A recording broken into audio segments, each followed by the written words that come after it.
Hello, this is Bill Clodsey. I'm a limited specialist, and this is my set review for Guilds of Ravnica. I'm really excited to come back to this plane.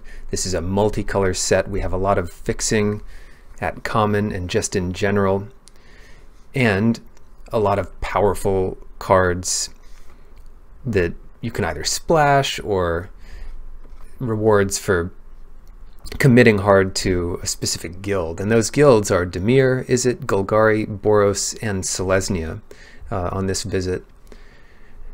What we're going to do in this set review is take a look at every single card in the set, see its place in the context of color, guild, and mana curve. Also splitting up by rarity to see what's more likely to be opened in a particular draft or sealed event. So imagine opening one giant sealed pool with one of every card in this set, and we're going to start breaking it down from there by first looking at the land cards and artifacts. That'll give us an idea of our fixing, so we can see how big to dream with our splashes. Then we want to look at the payoffs, and the big payoffs are going to be in the multicolor cards. We have these 5 guilds. We'll look at each guild at a time to see what it's going for. Once we have an idea of that power and the synergies and the archetypes that each guild represents, we'll look at the monocolored cards, so white, blue, black, red, and green, to see which cards support which archetypes and which cards are good in general and span the archetypes. Stay tuned after this complete set review for some sealed building tips. The pre-release is coming up, but these tips extend past this set and should help give you some ideas for your next sealed build, because the approach there is just something good to have down to save you some time.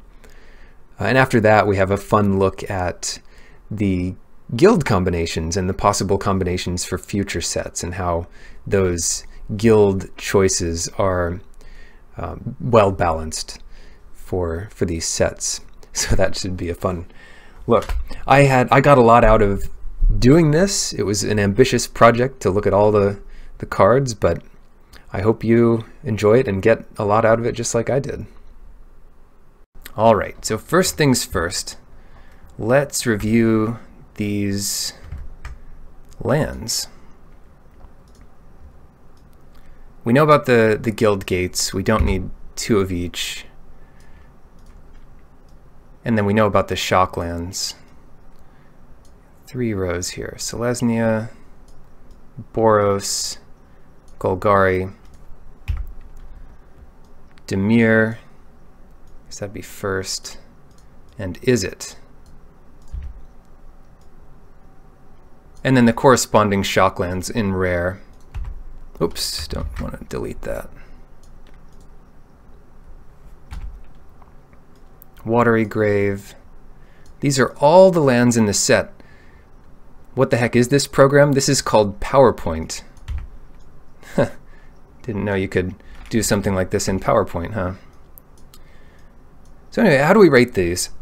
The shock lands are worth money, so you'll be happy to get them. But it turns out in a slower format, you may be happier with the gates if you have anything that cares about gates. Yeah, I spent a little time setting this up. So shocklands and gates, they're both good. They're only in the guilds. These are your common pieces of fixing or your rare pieces of fixing. It's kind of underwhelming to open a gate or a shockland because they're not worth more to your deck than the gates. So you'd rather have a good rare. The Guild Mage's Forum can power up your creatures. That's pretty cool. It does filter into any mana, whether or not you're using it on a creature. So it filters your mana. Otherwise, it just adds colorless. It does come into play untapped. So it's a pretty good card. If you're in 5 colors, I would try to consider this more of a spell land than an actual land. But it's okay. And the common land here. Let's see what this guy does. This is your, what's it called? Your There's a couple things that did this, but the name is escaping me of the card that did it. This is also a gate, though, so you may be able to fetch it up. Rupture Spire. This is the Rupture Spire of the set with upside because it's a gate. Guild Mages Forum. This guy, Rupture Gate. Yeah, Rupture Gate. That's a good name for it. This guy is the weird one where your creatures can come in with an additional 1/1 counter. It doesn't sound like much, but it's pretty much an anthem for all your creatures. All of your creatures are one bigger, and that's like a 50% or 25% increase maybe on your thing, so that's pretty good. That's all I'll say about the lands. That's our fixing, though. That's what you want to identify when you come into this. We have more fixing at common in the form of these lockets. Yeah, we won't worry about how highly to take them yet. We're going to think of this for sealed. But I will say, when you're identifying the value of other cards, you probably... I did this for the first Ravnica set. I would ask, is the card better than a gate or worse than a gate? And that was my rough categories for how good a card was. So up here, all the lockets are the same. There's one for each. Oops, one for each guild. They're 3 mana rocks. They're pretty good. Eventually, they're going to draw you 2 cards. So it's 7 mana to draw 2 cards, which is way too much, except that they're ramping you up and fixing your mana between times. You don't want to load your deck up with these, but you'll be happy with 1 or 2 for sure. The slower the format is, the better these get. The more colors you have, the better these get. Now, our other artifacts, just to keep in mind here, we're going to do these by curve to see which ones are good. Curve and rarity. We've got 6, we've got X at rare. Oh, Chromatic Lantern is another rock. This guy's back. You pretty much always play this thing, but it becomes extremely important if you're more than 2 colors. Actually, I guess it's worse than a locket if you're in 2 colors, but if you're in 3 or 4 colors, you'll probably play it. I'll definitely be playing it in my 5-color brews.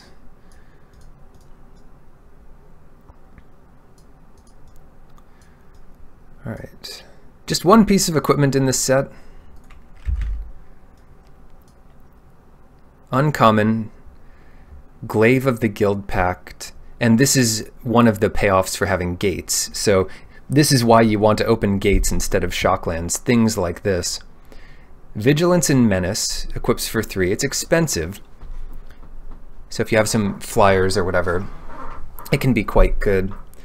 +1/+0 for each gate, so I guess it's only giving 2 power or something. You'll know if you want it. It's maybe not good enough without many gates. Alright, it is uncommon though.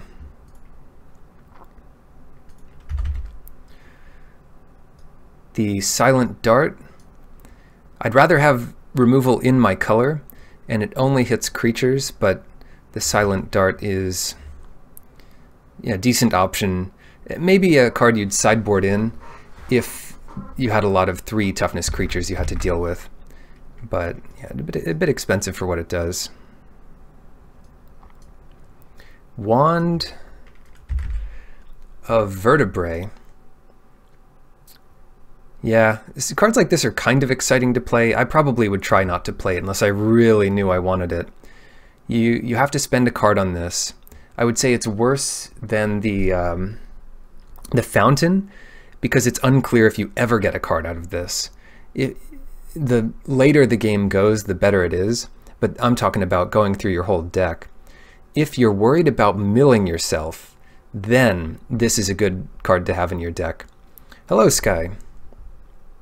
So if you think your deck can draw through its library multiple times, then this is the card for you. Otherwise, just don't play it. Now we have a couple creatures here at 4 and 6.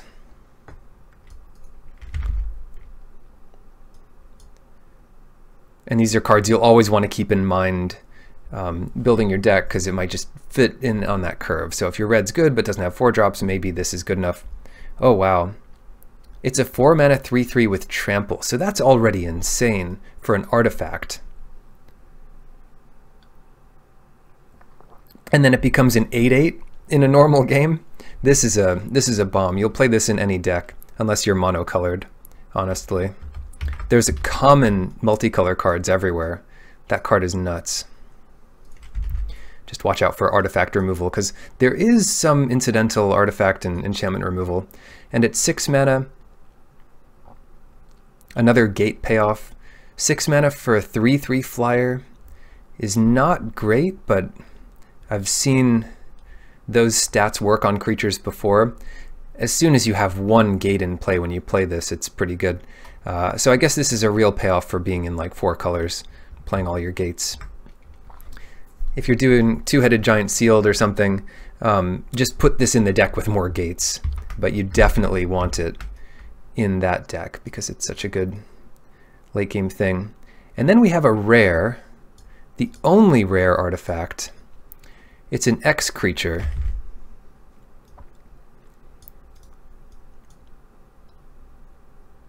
And it has, what's that ability called?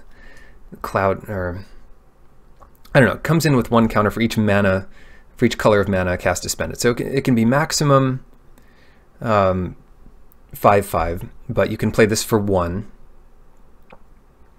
Lantern? No, the Lantern's not rare. Or if it is, it's bad and you should avoid it. Sunburst, that's the one. And then you get it back if you're in all 5 colors. So if you have Chromatic Lantern, oh, Chromatic Lantern is rare, you're right. I thought you meant Lantern as in Lantern Control, and you meant the wand. But it does remind you of Lantern, this wand. Anyway, this guy, yeah. I guess if you're playing 4 colors, this starts to get good. Even if you can never activate the ability.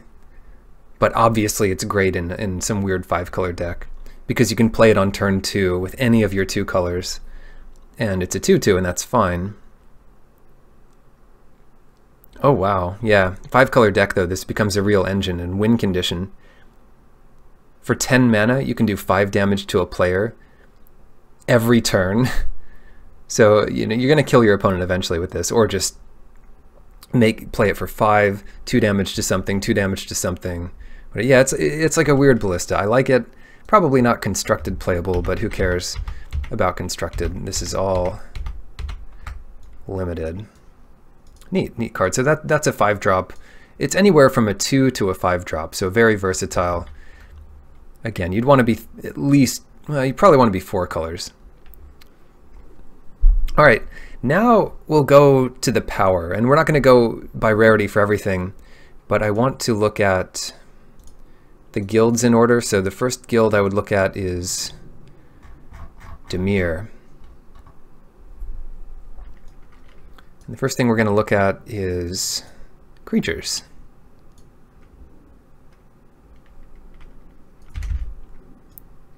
So we have Whisper Agent.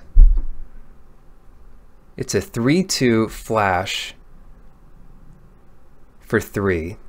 And those are pretty good stats. It also surveils 1, so that starts to get really good. You might look at the mana cost and think this is pretty tough, but it's actually it's impossibly easy to cast in a Dimir deck. Some 3-color decks won't want it, but if you're Dimir splashing anything, you probably always play this. It looks very good. Okay. Dimir Spybug. Of course they would have Spybugs. 2 mana for a 1/1 flying menace. That's not good enough on its own, but this is one of the few surveil payoffs. If you have surveil in your deck, you'll definitely want this, because you know, even if you play it a bit later, you surveil a couple times, it becomes a 3/3 flyer. That's going to be annoying. With menace, I don't know what that's all about. And that's an uncommon.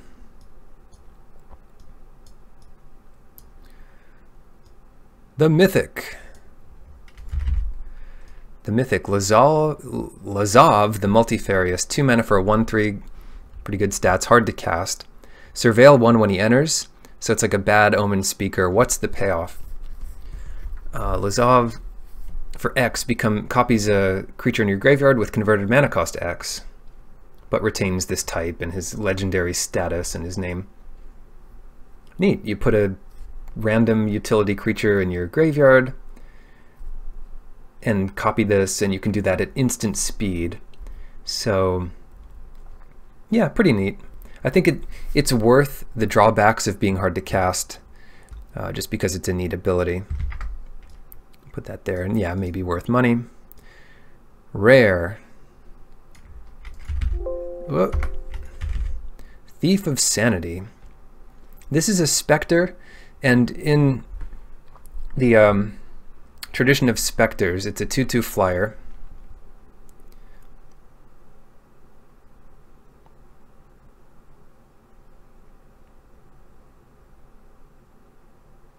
That's weird, Rossi. Not that that'll come up too often, because then you'd need one in your graveyard as well. Anyway, Thief of Sanity, you're going to anticipate your opponent's deck, putting the 2 in their graveyard instead of the bottom, right? But the other one is face down. You get to see it, you can cast it, and you can spend mana of any type to cast it, even if Thief of Sanity dies. So this is like Gonti. This card's going to be pretty good. It's like a hard to cast Wind Drake that if it hits you, you lose the game. Maybe it's not that good, but the ability to steal your opponent's stuff is pretty good. Now, I did hear the drawback that your opponent will get cards in their graveyard, but you choose which ones they get, and hopefully they don't help them out too much. What you're getting is better than what they're getting. I'm going to look at these later. Nightveil Predator. Flying, Death Touch, Hexproof. Hard to cast, but still worth it for the mana. Maybe you have, like, if you get, this is a good reason to play a Guild Gate, or 2, or as many as you have, so you can get this out on turn 4 some of the time. It's good after turn 4, because if they play a 7/7, you play this on turn 5 or 6, and you can block their 7/7 and kill it. But better than that, I mean, if you can equip this with something, that's going to be... I like this card. This is the kind of card that's going to put you into your lane. I wouldn't try to splash this. Yeah, well, I guess it's supposed to be good with Cypher, but of course they don't have that.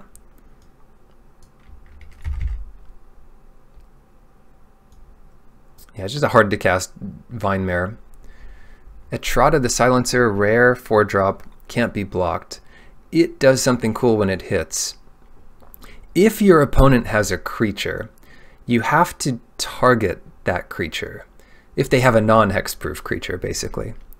And you exile the creature and put a hit counter on that creature, but this thing gets shuffled back into your library. It doesn't... If they don't have any creatures, you don't have to shuffle this back in, but each time its ability resolves, meaning it's exiling a creature, then you have to shuffle this back in. So it'll always trade 1 for 1. It does get the damage in, and then you get it back to do it again. There's some flavor text about them losing if they get 3 creatures with hit counters. If that ever comes up, that's pretty cool, but that's not why you're playing the card. Let's see. Take down. This card's insane. Darkblade Agent, another common.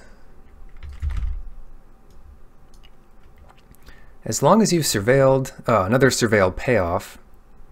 It has Death Touch.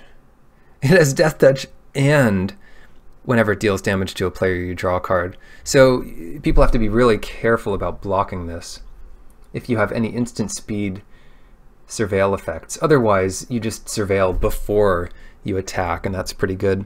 The stats aren't great on it, but you know, you'll know if you want it because you'll have lots of surveil cards.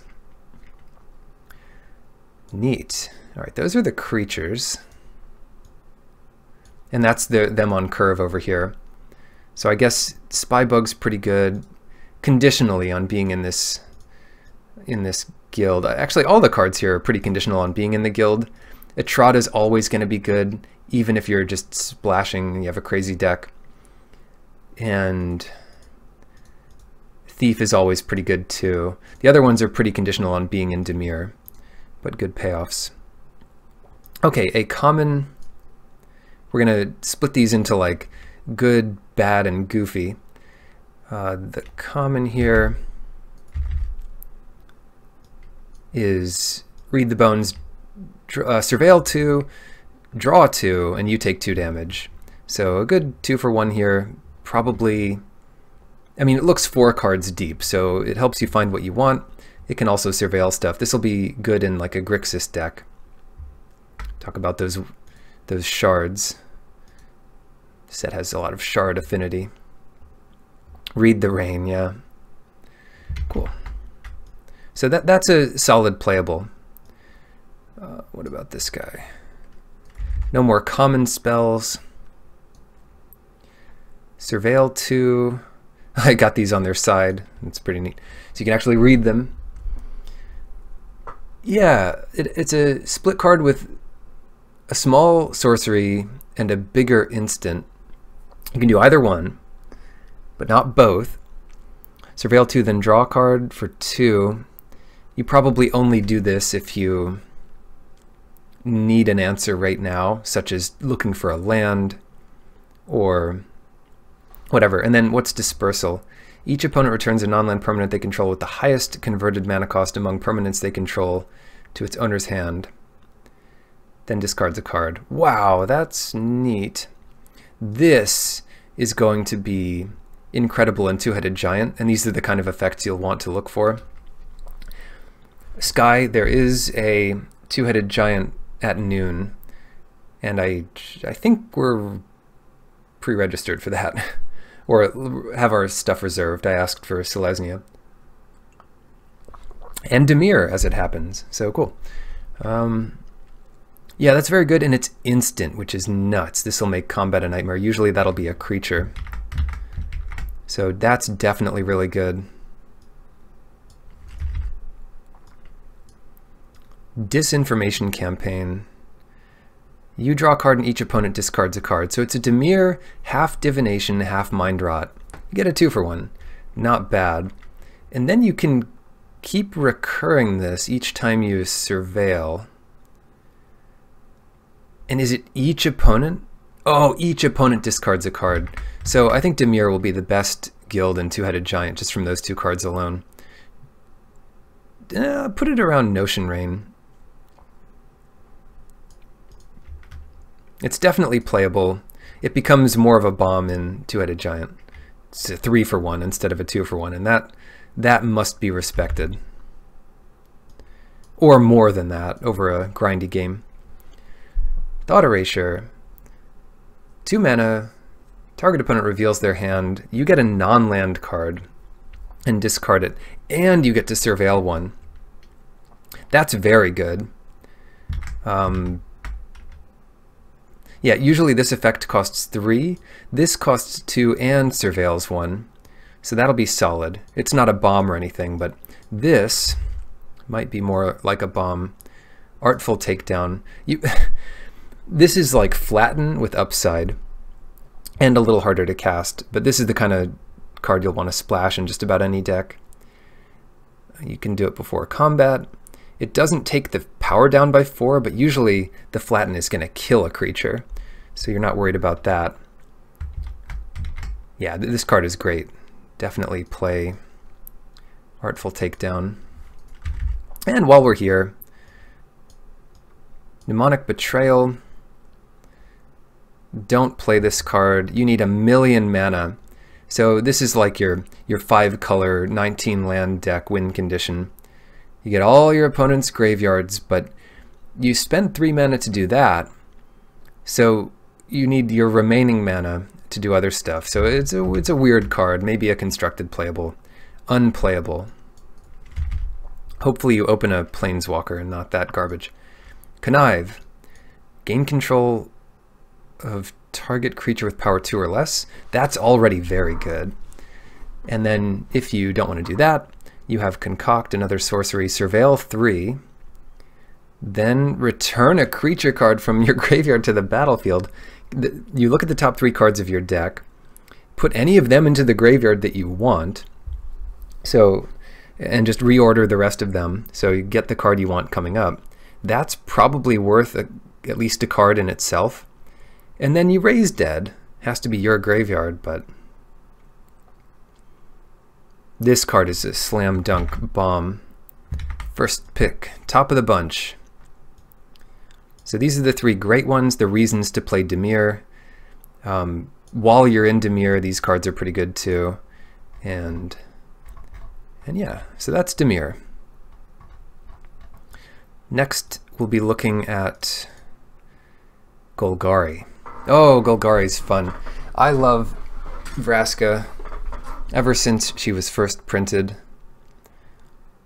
So we'll look at the creatures. We've got some creatures here. We've got a 4-drop.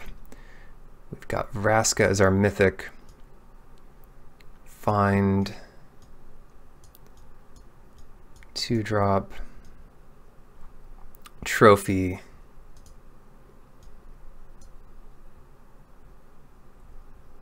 We can go through these actually. All right, the first card here. Golgari Find Broker. 4 mana, 3/4, very hard to cast. Enters the battlefield. Of course, if you're in just Golgari and you have gates and stuff, it's better. Get lots of gates. Return target permanent from your graveyard to your hand. This card is awesome. Definitely play it if you're in Golgari. Very good card. The stats are already good for a 4-drop. And it's a 2-for-1, getting your best card from your graveyard back. Did I miss the House Mage in Dimir? Maybe I didn't get it. Hold on. Download sub. Oh, there we go. There's our House Mage. Well, stay tuned, Skybills. We're getting there. That'll be the last one we hit, just because of its color order. House Mage, another creature. 2 mana, Guild Mage. Target creature doesn't untap during its controller's untap step at instant speed, so it's removal. Oh, kind of. Once it's already been tapped, then you can use it or after they attack. So yeah, you use it on their turn after a creature's attacked, so their end step. That's the best way. Or on your turn, if you know you don't want something to untap, you could use it. And kind of get rid of 2 creatures in that way. Yeah. That's neat. And then if you're not doing that, Surveil 2. I mean, obviously this card's very good. Probably splashable. It's a 2/2. So that fits right in there. Maybe better than Skybug. But this is what you want. You want to pair cards like this that can surveil over and over again with cards like Darkblade Agent and Spybug that grow bigger. Alright, Dimir's done. Swarm Guildmage. Oh no, I don't know how to get it back to the original size. Size. Reset. Oh, we did it. Okay. Swarm Guildmage. Now here, you can pay 5 to make your going wide board into a real threat, or just like give one of your creatures +1/+0 and menace. You give all your creatures menace, but if you're only attacking with one, that's fine. You can even do this after blocks, although that will be kind of rare, but like the threat of activation means that if they block your 2/2 with a 3/3, you could spend your turn to kill it, and they might not be interested in that. But if they don't block, you just don't use it. On their turn, you could just hold this up and gain 2 life. So, oh, cancel. So until you're ready to... This is the perfect board stall breaker. You don't have to use it until you're ready, and until then, it's going to gain life. All uncommon so far. Ocaran Assassin. I love this card. This is the Taunting Elf of the set, and if you've never played against Taunting Elf, you have no idea how annoying that is. This is an even better board stall breaker. They have to block everything on this, so even if this was a 0/1, like Taunting Elf, all your other creatures get their damage in.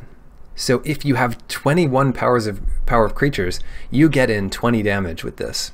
It's ridiculous. Or you can just send it in there and kill their best stuff. Or you can just leave it back to block their attack and kill something. The blowout potential is insane. Yeah, if you can pump it in combat or just put a, God forbid, like a first strike something on it. So look out for that, but always play it. Probably even splash it. Like in an Obzon deck, that'll be Selesnya and Golgari. This card is just awesome. Put this down here. Pitiless Gorgon. Here's our common. 3 mana for a 2/2 Death Touch. I like it. It's an easier to cast 2/2 Death Touch thing like the Basilisk. If you're in Golgari, then it's pretty much 3 colorless. Otherwise, it's fairly easy to splash.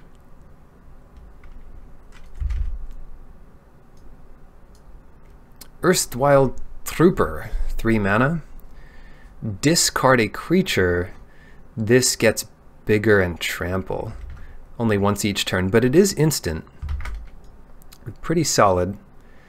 Better or worse than the Gorgon. The threat of activation here is what really makes it good. You don't want to be discarding too many creatures. Although, that feeds your undergrowth abilities, but usually having one more creature in your graveyard is not worth a card, unless you're doing it at a very specific time. But if they block with a 3/3, you'll be more than happy to discard the worst creature in your hand to kill that 3/3, basically.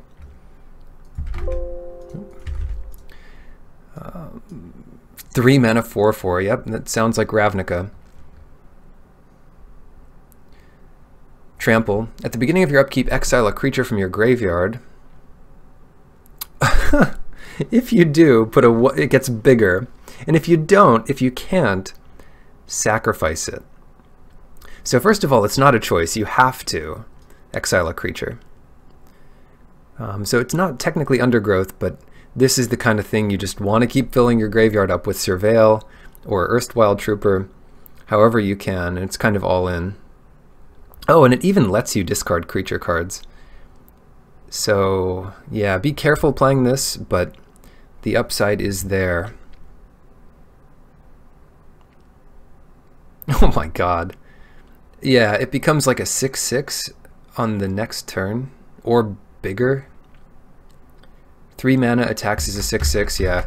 This is it's almost a build around, because even in a normal Golgari deck, it might be too risky, but if you just have tons of creatures and Surveil, it's nuts.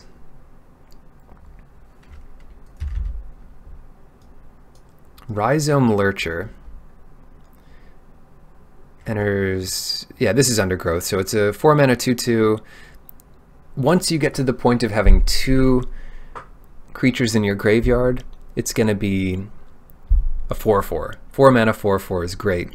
Way late in the game, if you can manage to play this on turn 7 or whatever, this can be just a massive, massive 4-drop creature.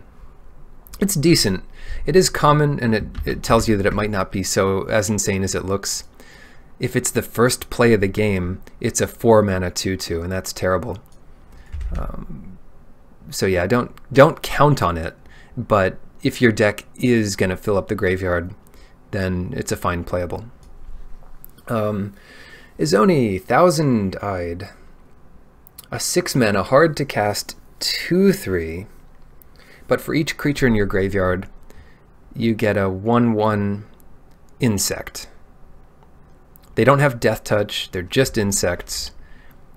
But each of those can draw you a card after you untap with this, and you gain a life. So they're pretty much the best chump blockers of all time, and they're kind of good chump attackers. If you attack with 6 bugs, and they block 2 of them with 5/5s, those are the 2 you'll sacrifice. Gain life, draw cards. Yeah. Yeah, what I'm noticing from the set so far is that it really wants you to play 2 colors with light splash instead of playing big 3-color decks, but you know. Underrealm Lich, the mythic 5 mana monster. If you would draw a card, 5 mana 4/3, so stats aren't great, but if you would draw a card, instead, it's like Surveil 3, draw 1, where you have to put 1 back on top. But you always put them into your graveyard? That's so weird. This is the kind of card that would work with that Vertebrae Wand, because you're just going to go through your whole deck so quickly. You can't lose by milling, though, unless your opponent forces you to draw a card. Because even if your library has 0 cards in it, you won't be getting any more. But you'll never have to draw, so you never lose to it, even if this triggers or activates or replaces your draw. Anyway, because once they kill this, you will lose, they have some protection for it. So you can pay 4 life. If you have ways of gaining life, good. Otherwise, you can only do this so many times. But the Indestructible, it's also a good combat trick. Tough card to evaluate. Be sure you know what you're doing with this, but it's a powerful effect. And like, really fuels your Undergrowth, and you should be able to win soon after playing it. Undercity Uprising. Ooh, Molder Hulk. Where's the Scully Hulk? That'll be the next set. We've got the Molder Hulk this time. It's a 9 mana that becomes cheaper for each creature in your graveyard. So let's assume you've got 3 creatures in your graveyard in the mid-game. And there are ways to fuel it up, so we don't know how easy that is to do yet. Return. Then it's a 6 mana is still a lot for a 6/6, but it's a 6/6 that gets a land back from your graveyard to the battlefield. And maybe, heck, maybe it costs 2 in the ultimate late game. A tough one. It's still probably good to play. When you're putting this in on your curve, try to assume it'll cost 6. But if you have a lot of stuff early to put stuff in the graveyard, you can put it down the curve, and the further down in the curve it goes, the better it is. What do we have? Glowspore Shaman. When Glowspore Shaman enters the battlefield, put the top 3 of your library into your graveyard, and then you can put a land back. You don't have to. If you do, you're not going to draw it, or you're not going to draw something else, but if you want the land, go for it. You can pick and choose which land you get. This is the kind of card that doesn't seem great on its own, but you really do want it if you're playing any payoffs for Undergrowth, like Molder Hulk and Charnel Troll. It's almost a necessity for those decks. Rhizome Lurcher. Don't splash this thing. It's not really good unless you want stuff in your graveyard. Cool, those are our creatures. Now let me zoom out here. Move that bunch over a little bit.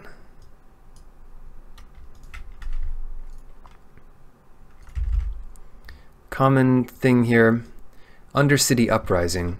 Creatures you control gain Death Touch until end of turn, then target creature you control fights target creature you don't control. This is nuts.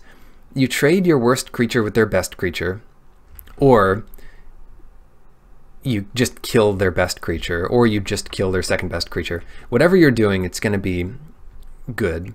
And then you can get a free attack with everything. You no longer have chump attacks. All your small stuff is going to trade up, and your big stuff, I mean, if they double block it, you kill everything anyway. You have a 4/4, they block with a 3/3 and a 2/2, you still kill both. This is nuts. You need creatures, but this is definitely a reason to be in Golgari. Status. To statue. A little trick. 1/1 in Death Touch is not terrible. Maybe you play it, maybe you don't. Except that this has a whole nother card attached to it. Yeah, you always main deck this, especially in sealed. Destroy target artifact, creature, or enchantment? And it's instant? Oh, I thought this was going to be just a naturalize and a trick. And like, yeah, you don't always need the naturalize, but at least it's a trick. This is destroy a creature at instant speed. This card is insane. This is the best card in the set. Or something. Yeah, that's very good.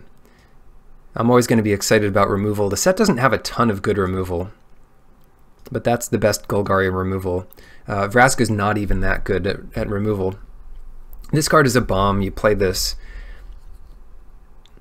Here's the +2. You don't have to sacrifice a creature, but you can always +2 it. But if you do sacrifice another permanent, including a land, including your extra lands, you gain a life. So you're gaining 2 loyalty on this, 1 life for yourself. So not only does it protect itself, it protects you. Then you draw a card. That's already good if you can do that once. And then it pluses up to 6 on turn 4 to do that. This card's not beatable. Sometimes you'll just need to protect itself by destroying a creature that costs 3 or less. That's most of the creatures people are playing anyway. Boo-hoo! It can't kill their 6-drop.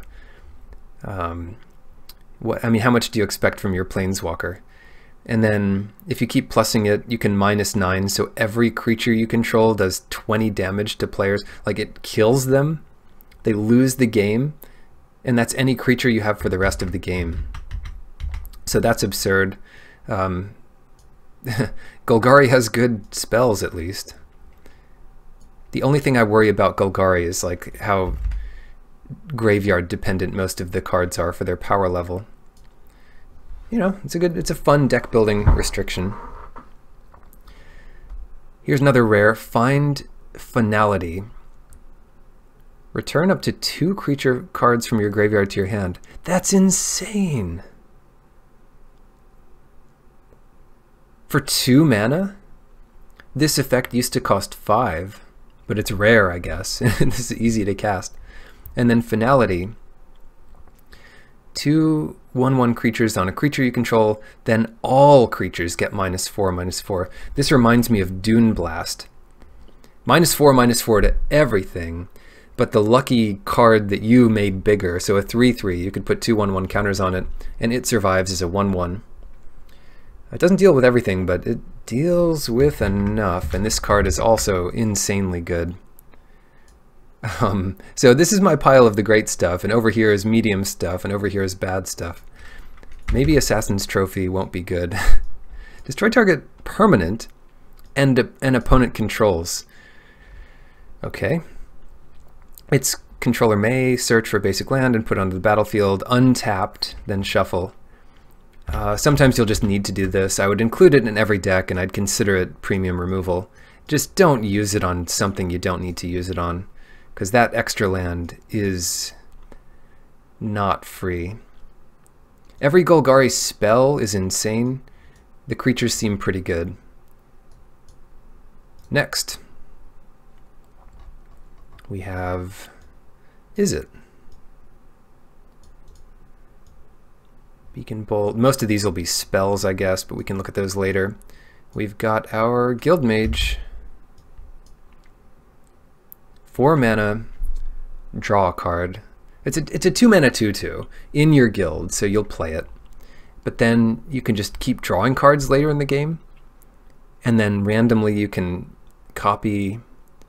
It gets a lot more expensive to copy spells, but you can even copy spells that you're jump starting from your graveyard, I believe. Let's read Jumpstart real quick. What does Jumpstart do? Cast it from your graveyard. Paying it to the, yeah. So you can copy your jump-started spells later in the game as well. But let's say if you're trying to copy a 4-drop, you need 9 mana. You need double +1. So it does get more expensive. I think you kind of cap out at 2 or 3, even in like the late game. But you'll be drawing cards, you'll get lands. Obviously this is nuts, even if it was just the draw card. But, you know, what to say? I mean, you always play it. What else do you want? What do you want from me? Piston Fist Cyclops.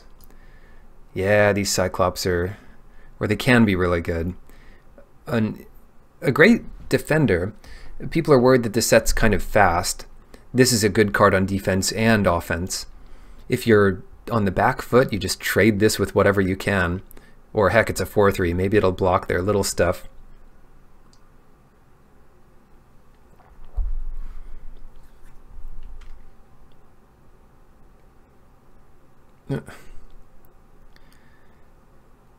All right, as long as you've cast an instant or sorcery spell this turn, you can start attacking. So once you're ready to attack, you can start, you know, tapping their stuff with a spell and attacking with this. So yeah, very good on defense and very good on offense. Always play this in Izzet. If you're super aggressive and you don't have spells and you're in Boros, probably don't play it. Yeah, Ross. Yeah, maybe I haven't gotten to that card yet, but if you're copying a cantrip, go for it. It's cheaper. Invert. We're not there yet. Crackling Drake. What do you do? Ooh, I like the stats on this. It reminds me of another kind of Drake, but it better have upside because it's harder to cast. Oh, here's the upside.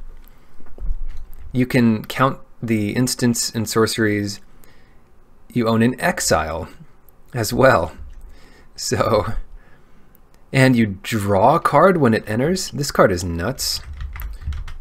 Another card that you'll definitely want to be in Izzet to play, but it's just going to be like a 5/4 dragon for 4. A good way to evaluate these is that because it's harder to cast, it doesn't cost 4, because you won't cast it on turn 4 unless you're pretty lucky or you have a lot of gates.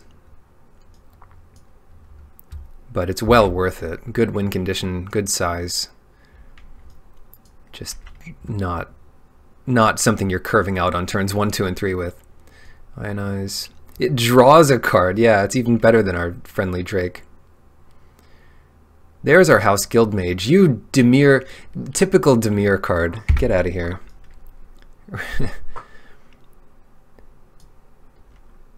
Who put that there?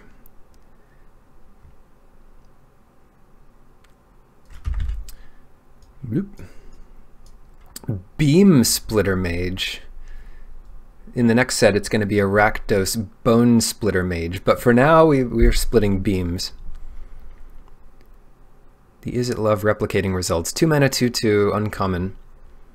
Whenever you cast an instant or sorcery that targets only Beam Splitter Mage, and if you control one or more other creatures that spell could target, so no Shroud, no protection from the spell, choose one of those creatures, copy that spell, the copy targets the chosen creature. This is cool if you're targeting this with a cantrip, like target creature gets trample, draw a card, then Beam Splitter Mage draws you 2 cards, and another creature gets trample. That's the kind of thing you're looking for, or a pump spell, or if you hate your creatures, just blow them out with lightning strikes or something. It's only when you do it, so I don't know. You might not want this, but it's kind of a build around if you have things to split. So look to check. You better check if you have things to split. Common Electromancer. Yeah, this is neat. Only in Izzet decks basically, but a fine card. You could cut it if you don't have much to copy. It just makes it a little cheaper. It's not like you're storming off Boo. +1/+1 flying. Wait, what? Oh, sure. The kind of tricks you'll be copying with it. Yeah. We Dragonauts is a reprint from the original Ravnica block. They used to have blocks back then. Even the second one, Return to Ravnica, was a block, the full 3 sets. Anyway, We Dragonauts. 1/3 flyer, pretty good stats for 3 mana card. Although now that's supposed to be 2 mana. But whenever you cast an instant or sorcery, it gets +2/+0 until end of turn, and there's no limit to that. It doesn't count copies of things, because that's not casting it, but it does count Jumpstart. No, this doesn't... No, it doesn't get double the bonus, because the Beam Splitter Mage copies. Right? It doesn't cast it again. Only you can cast cards, not your Beam Splitter. It's still good, because you target this gets the bonus, and you get 1. It just doesn't... It's not full synergy, as you might think. Oh no! Another Infiltrator. The Unmoored Ego. I have to go back to Dimir for a second. Unmoored Ego. Maybe there is a bad Dimir card. Oh, I remember this. This is the card that gets cards out of your opponent's deck. Search your opponent's graveyard, hand, and library for up to 4 cards with any name of a card. Plains, Borborygmos, Borborygmos Enraged, Borborygmos Strikes Back. Any card you want to name. You can look through your whole opponent's deck, if nothing else. Up to 4 cards of the name. You don't have to choose those cards. Let's say they have them in their hand. You don't have to take them away, because then they would have to draw them. But if you know they're splashing a color and they only have basics of that color, you could name that and just get rid of all their basics. That's the weird part about this card. It can name basics. Don't ever play this unless you side it in against something specific. Like your opponent has 4 copies of a really good removal spell, and you see that in game 1. By all means, side this in and hope they don't have them in their hand. But even if they have them in their hand, you're downgrading them. So yeah, I wouldn't main deck this. But if you're really savvy, go ahead. You might just miss completely. Where are we? Where am I? Ah, our last creature.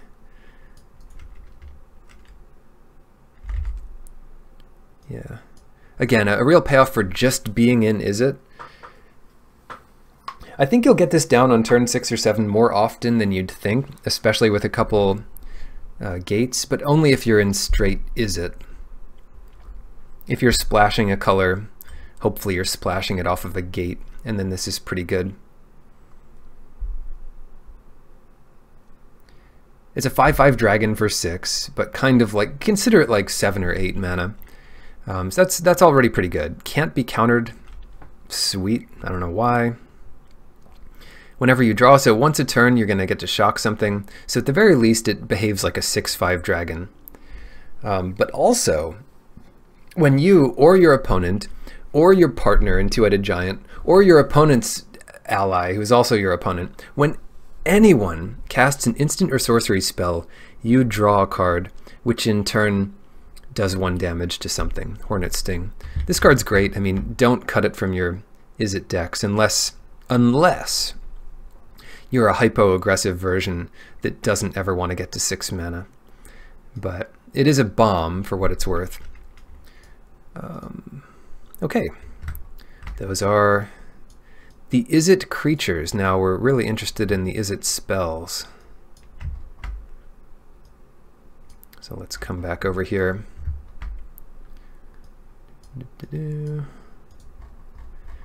So common, we have Bacon Bolt. Damage equal to the number of total instant sorcery cards you own in exile and your graveyard. to target creature only. Otherwise, you could just do 20 damage to your opponent. But yeah, very good. You get 2 cracks at this. I'm pretty sure it doesn't count itself while in your graveyard, because you'll put it on the stack from your graveyard.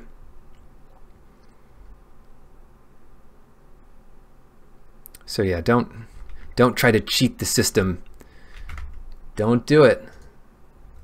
Don't cheat the system. But yeah, you get 2 cracks at removal. It's sorcery speed. I think this is either pretty good or extremely good, depending on the speed of the format and the nature of your deck. So I'll put it in the middle column. It's not like that unconditional Golgari removal, which is just nuts. I mean, you play it in your Izzet decks. Invert to invent. Switch the power and toughness. So kill 2 walls, or pump something up and then, you know, pump up your Wee Dragonauts or something. Although Wee Dragonauts doesn't, yeah, based on layers, you calculate the opponent's power and toughness even after you've cast invert. Calculate it normally and then switch it as the last thing you do. If you put an enchantment on something after casting invert that says give it +0/+4, it'll end up giving it 4 power, whether you did that before or after invert. The switching is the last layer. You apply it last always. Anyway, Judge Bill, getting your... I'm not a judge, but I know everything. Invent. So if you're not doing that, you'll know if you want to do that. Remember, you can target your opponent's creatures. Search for an instant or sorcery, reveal, and or sorcery card. You can get 1 of each for 6 mana. Yeah, that's pretty good. It's a double tutor for 6 mana. It's expensive, but it's well worth it. I'm going to put this in the middle just because it costs 6 and doesn't do anything on its own. But I mean, it's good. Don't not play it. Firemind's Research. I think if the first half was never going to be good for you, and you had a really low curve, then you might not play it. There's a 0/8 rare red creature. Just be careful. You can either kill it with that, or give it +1/+1 and make it a real monster. Alright, whenever you cast an instant or sorcery, put a charge counter on this, 2 mana, so you can get it going early. You can cash those in to draw cards, and you can cash 5 in to deal 5 to something. How good is this? Well, if you're playing 10 instant and sorcery cards, I think it's playable.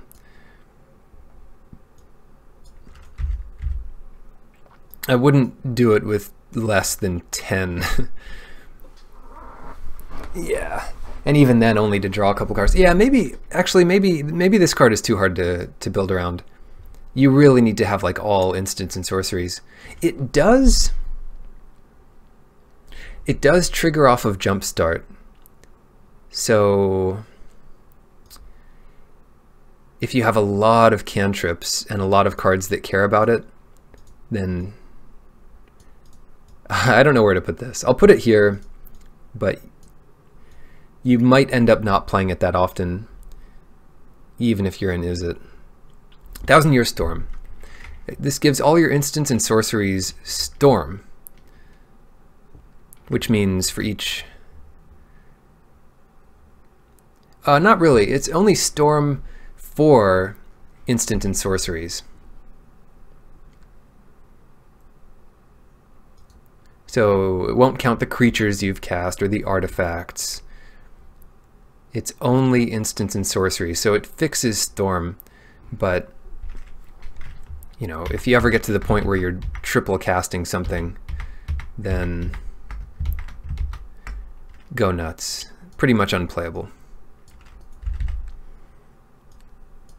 Ral, it's a Planeswalker. It starts at 6 loyalty, well 5, but if you're going to plus it, which is a good version of drawing a card, it goes to 6. and put something in the graveyard, so it feeds your jumpstart or whatever. Oh wow, -3 to pretty much kill a creature in the mid-game because you'll have 3 or 4 instants and sorceries. What should be the word for graveyard or exile?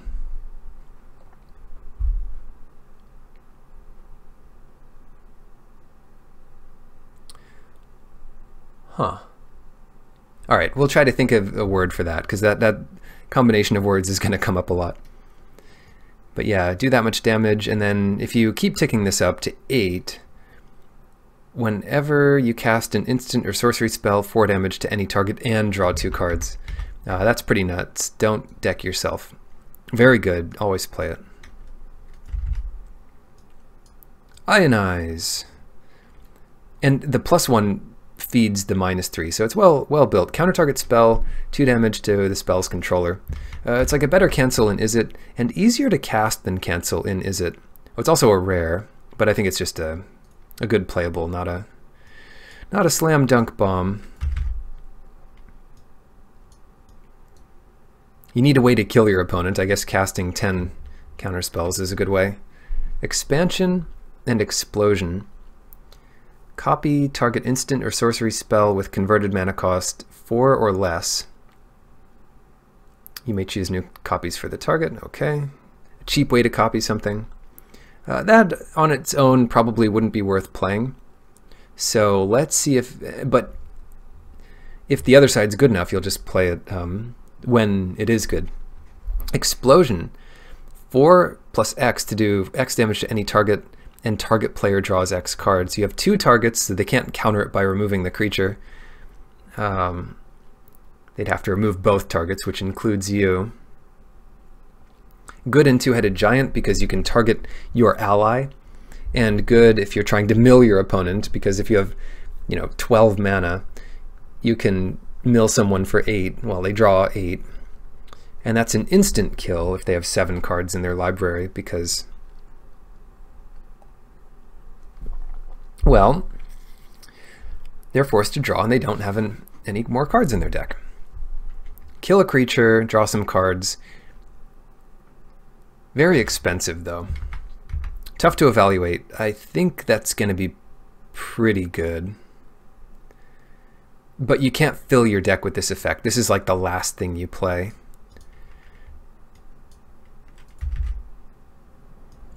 Sonic Assault. 3 mana. Tap target creature. 2 damage to the creature's controller with Jumpstart. I'm not a huge fan of this. It's playable. You get to do it twice, so it's like a 4 damage burn spell. Ultimately. And it kind of helps protect you. Tap 2 creatures, do 4 damage to the opponent. It is good in an aggressive deck, so if you're like Boros splashing blue, or just straight up Jeskai aggro, it's pretty good. But it's not like your bread and butter go-to good stuff. And it gets better with the synergy. Hypothesizzle. That doesn't sound like a like a real thing. Could you look up the flavor the Oracle text on hypothesizzle? All right, that's the joke card of this set. Let's read the flavor text. It's like blowing up an arcane library in a thermobaric explosion. I regret reading this already, but in a good way. Boreandin Izzet Blast Seeker. Yeah, because we know what that's like. 5 mana for an instant, draw 2 cards. Then you may discard a non-land card. So pretty much draw a card. A good version of drawing a card. But then you can discard any non-land card from your hand, even if it's not one of the 2 you drew, and turn that into 4 damage to target creature. This is awesome. This is way up there. Wow. Good job, Izzet. You got another good one. Izzet, everybody. Nice. Swath Cutter Giant. 6 mana uncommon creature in Boros. Now we're on Boros. Boros time. Expensive and annoying to play against. It is a 5/5, which is huge with this effect. 6 for a 5/5 vigilance is already like, yeah, cool. I could consider that. But then 1 damage to each creature the defending player controls, so it already plays better than a 6 mana 6/5 vigilance. Not to mention it can kill half your opponent's creatures and make all of your creatures a bit bigger. Yeah, it's expensive though.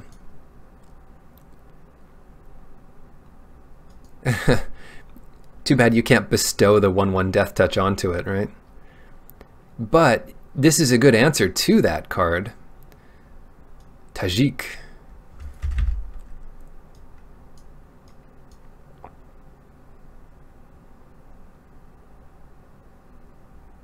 Haste.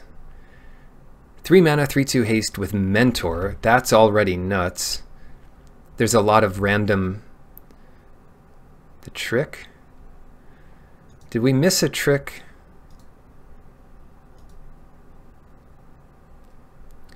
What are you talking about?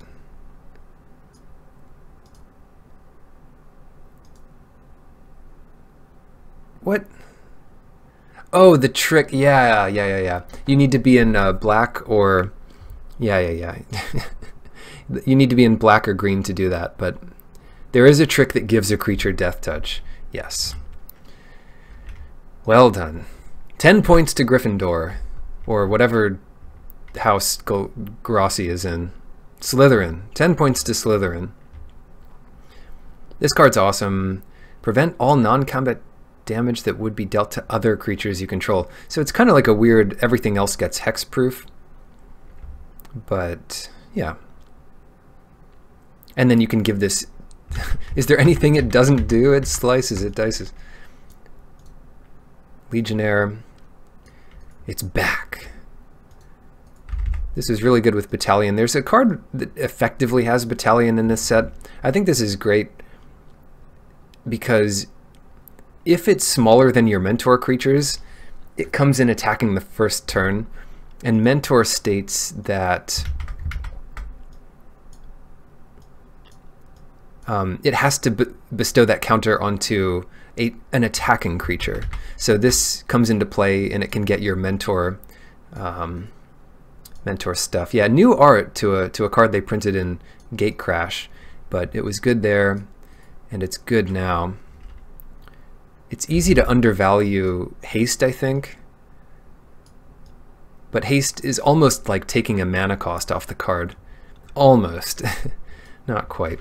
As long as it's your turn, Fresh-Faced Recruit has first strike. Like if your deck is filled with 2-drops, then this plays like a 2-drop. You played it back in time. As long as it's your turn, this thing has first strike. Yeah, it attacks as a 2/1 first strike. First strike is better on defense, but it's good on offense too, especially on small... Well, whatever. You can also boost its power. It's pretty good with Mentor. As soon as it becomes a 3/2, you're attacking with a 3/2 first strike, and that's pretty insane. The Challenger. A 2/3 Mentor, but if it's not bigger than anything, and there are some little 1/1 birds and stuff that are worth pumping, you can pump him. And that's a temporary bonus to the Challenger, but a permanent bonus to whatever it's mentoring. So, you know, already good stats for a 2-mana creature. With an unreliable mentor trigger, but hey, it has upside. Aurelia. I'm a way too good card because I'm mythic. Yeah, we know. 4 mana, a flying 2/5 mentor. At the beginning of combat on your turn, choose up to 1 target creature you control, including itself. Until end of turn, that creature gets +2/+0, gains trample if it's red, and vigilance if it's white. So At worst, this is a 4 mana, 4/5 Vigilance, Trample, Flying Mentor. Don't play this card if you're playing against me, because I want to win. True Fire Captain. Hard to cast, put it in your Boros decks. It's a 4/3 Mentor for 4. And if you're trying to kill your opponent, this will help. If they're at 4 life, you pretty much, or 3 life. I mean, anytime they try to kill this, it's going to do damage to them. And you blow them out if you have a pump spell for it. Hopefully we'll see some of those. Some of the cards are just obvious when you play them. If you're straight Boros, play it. It's a good reason to play it. If you're doing a weird splashy deck, then don't worry about it.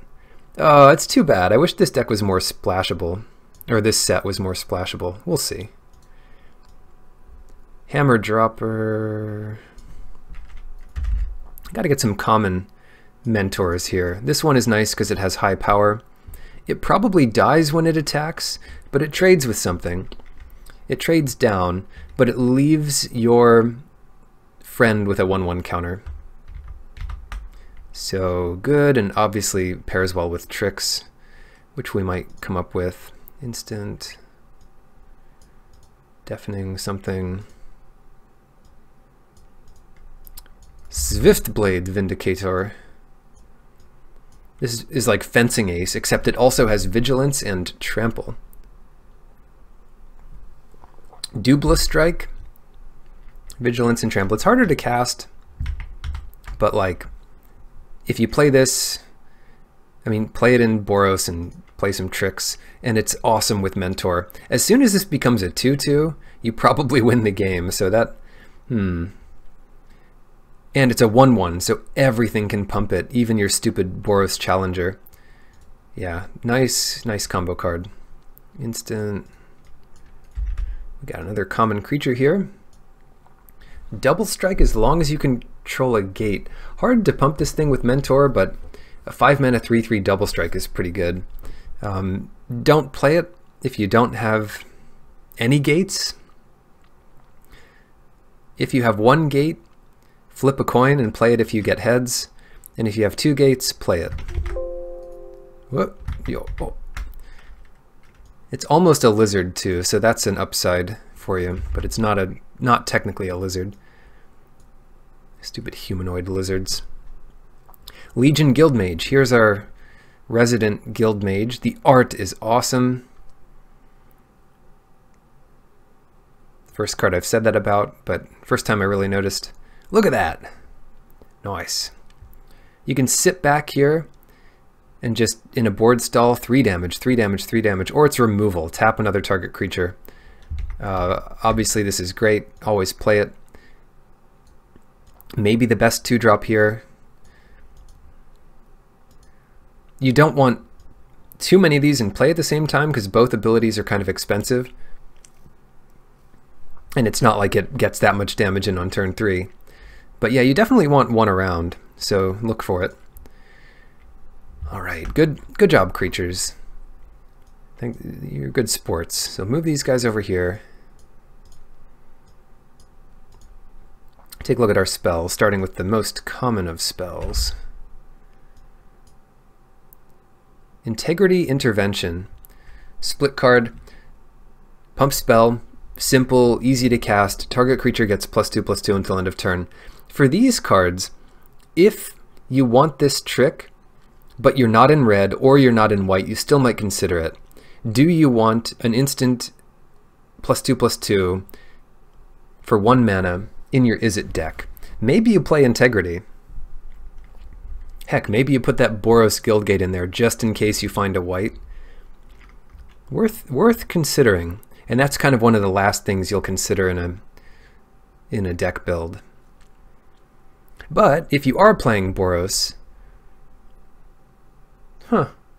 it's a 4 mana Lightning Helix. Lightning Helix is, modern playable. It's very good. This card's very good. Justice Strike.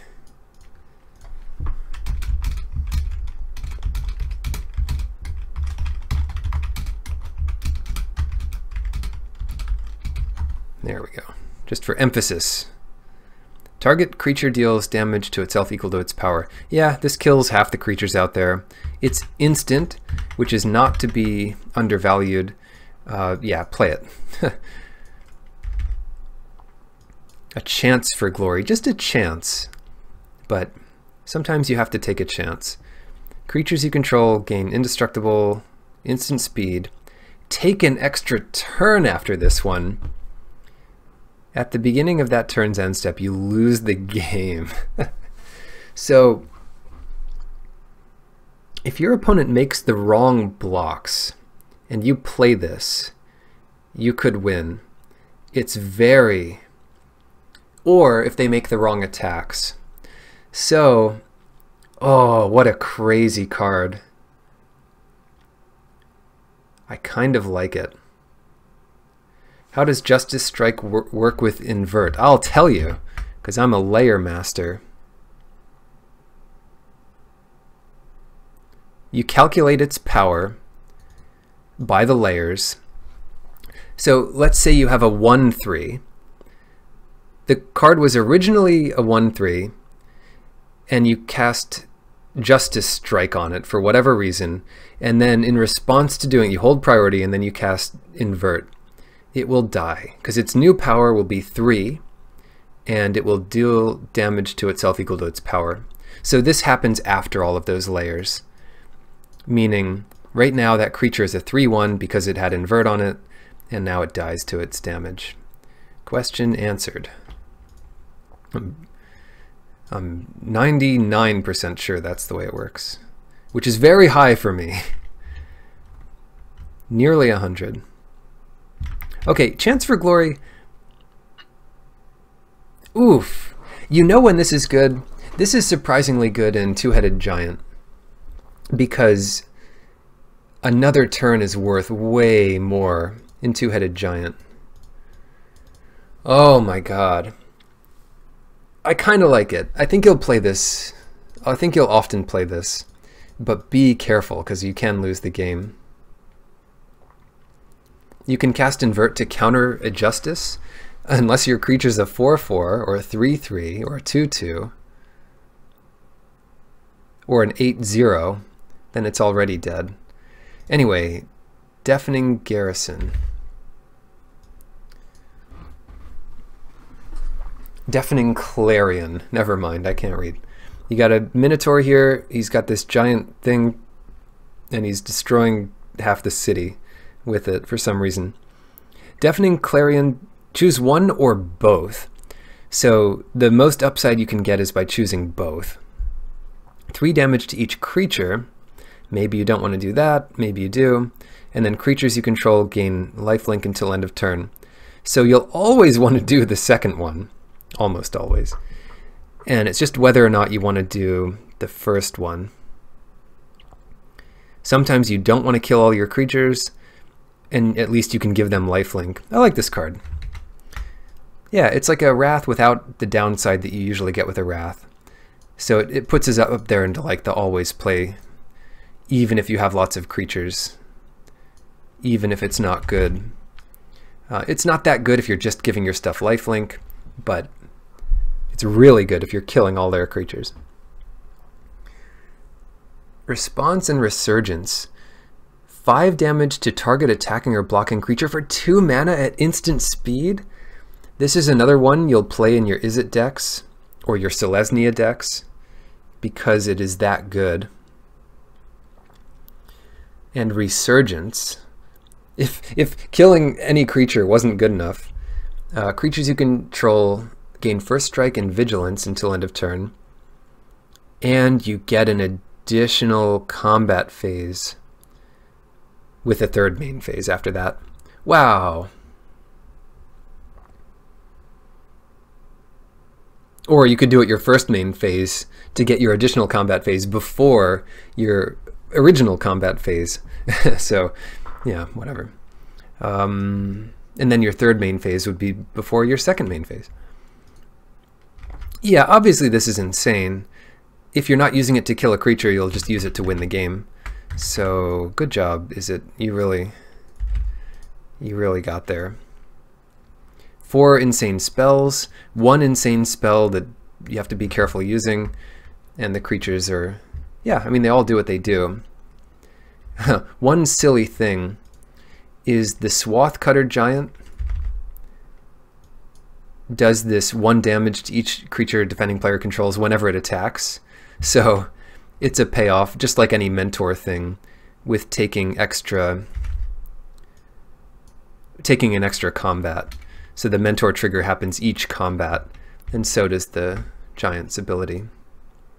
All right, the last guild of the set. We're back to Selesnya, the tree huggers. I'm a tree hugger. I love trees and lizards and frogs. That's why I'm a Selesnya mage. Although I guess Simic is more of like the frogs and stuff. But it's all good. Hey, they can all get along. Wow. World Soul Colossus. This goes anywhere on your curve except 2, anywhere above 2. Oh, but it has Convoke, so it's easier to make this pretty big. It's not very good if you're not convoking it. 5 mana, 3/3. But there's a lot of stuff, like, if you build a Convoke deck, you probably play this. Nice, Utoponomicon. Doesn't take much to impress me, but very impressive. Very nice. Whoa, that's huge. Make it a little bigger. Smaller. Centaur Peacemaker. 3 mana, 3/3. Each player gains 4 life. So in Two-Headed Giant, you are gaining 16 life as a commune. In Selesnya, you and your opponent work together to kill one of you. And that's what this is all about. Seems good. If your plan is just to build a huge board and win in the late game, as you should be doing, that's going to help you out there. And it's common, so I think the rush decks are at a little bit of a disadvantage. Format warping good. Yeah, I mean, 4 life is a lot. And it will warp the format in that just like I said, being a common means that you have to be able to play around it. You have to be able to beat 4 life, which Burn just can't. Anyway, seems good. Oh, we're not looking at these yet. Get out of here. Actually, we kind of are. Cards like this you should consider as creatures because they can fit in your creature curve. Create 3 2/2 green vigilance, night, white tokens. Yeah, so it's 6 mana for 3 creatures, 6 power and toughness. That's already very good. Oh no, it's instant speed. So it's 3 knights with flash and vigilance. And then the 2 mana trick gives your thing indestructible and a 1/1 counter. So a permanent bonus and indestructible until end of turn. I mean, that's obviously good, but we'll come back to that. I like this card a lot. This is your Convoke payoff. A 5 mana 4/4 vigilance is already fine, actually. But then you can Convoke this to get it down on turn 4. So a 4 mana 4/4 vigilance is just extremely good. The drawback being that it's 2 colors. So that's no drawback if you're in those colors. Very good. It's more of a payoff than a drawback. Imora at rare, 2 mana 2/2. When it becomes tapped, there are weird spells that tap creatures, like the Boros thing. Watch out for those. Or the Izzet things. Like, if you're playing Two-Headed Giant, you could use your Izzet spell to do 2 damage to your opponent, tap your buddy's Imora combo. Or you can just attack with this thing and protect it. Either way, you're getting a white soldier. That's pretty good. And do that once and it kind of pays for itself, but don't just chump attack to get it. Of course, that's also good with Convoke, because you could attack with this to get the 2 damage in, and then chat's already saying it, and the 1/1 you get is untapped, so second main you can tap for your Centaur eternally. Camaraderie. Night of Autumn. This card is Autumn.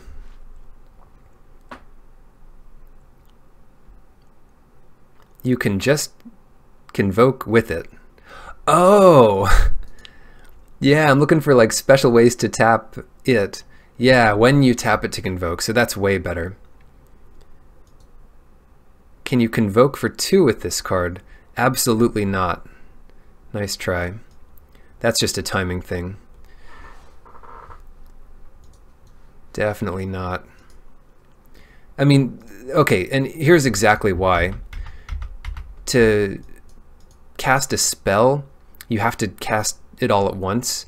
So the spell will be on the stack resolving before this trigger resolves. So definitely don't double tap this, because you will be instantly disqualified from Magic for the rest of your... No, it's a pre-release, nobody cares. But don't do it wrong on purpose, and don't let your opponent do it to you, telling you, well, I know the rules, I'm big Magic hotshot.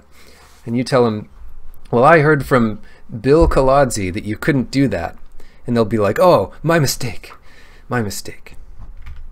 All right. Night of Autumn. When it enters, you only get to choose 1, but you can put 2 1/1 counters on it. Wow. A 4/3 for 3. Destroy targeted artifact or enchantment, or gain 4 life. Yep, that's good. Play it. Anything with options like this is great, and the base case of being a 4/3 is just pretty sick. What's this? I want to see what this is in case it makes creatures. No. So leave that aside for a while.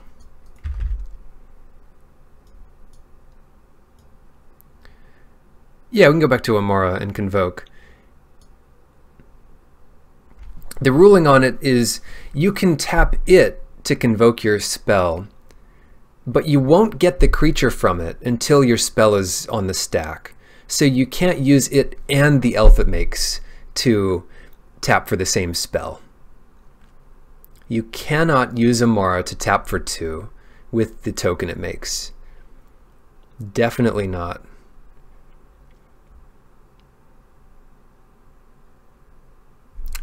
Nice. Okay. That's like it's almost as bad as tapping it to convoke, playing a spell that says untap it, letting that resolve, and then tapping it again. You can do that with a land because the mana floats in your pool, but while you're paying the costs for a spell, which is when you do this, there's no chance for instants or anything to resolve, including the trigger. Simala, this is a 4 mana 2/1, but it can draw you a card, specifically a creature or enchantment from your top 4. If it misses, that sucks. If you're casting big things, you can use it to convoke or chump block. Not very good. Not very good. It's just a little too small for 4 mana. I'd rather be playing a 4/4 Vigilance by that time. But it does draw you a card, so that's kind of tough. Maybe if it had Convoke itself, it'd be better. Ladev Champion. 3 mana, 2/2. Not good, but... Whoa. You can tap any number of untapped creatures to pump it up. This is like... Oh god, this is like one of my favorite cards ever. Bramble Snap. It was a 2 mana 1/1 with Trample, and you could do the same ability, except anytime. This is only when it attacks. So it's kind of like Convoke for +1/+1. Awkward thing, because when it attacks you have to choose those creatures at the same time, so you can't declare it as an attacker, make a 1/1, and then use that to pump it up. because it'll be too late by that point. You have to make your 1/1 before you attack. Same idea as with Adara. This is like banding. It's nothing like banding. Shh. Be quiet. All right, anyway. But it's good. It's fine. Yeah, it also is just a generator for 1/1 tokens. Aha.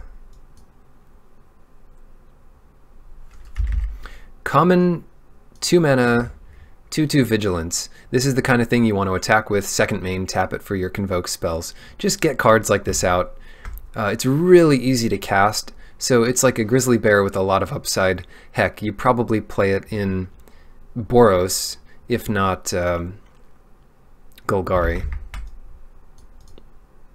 Like probably Golgari too.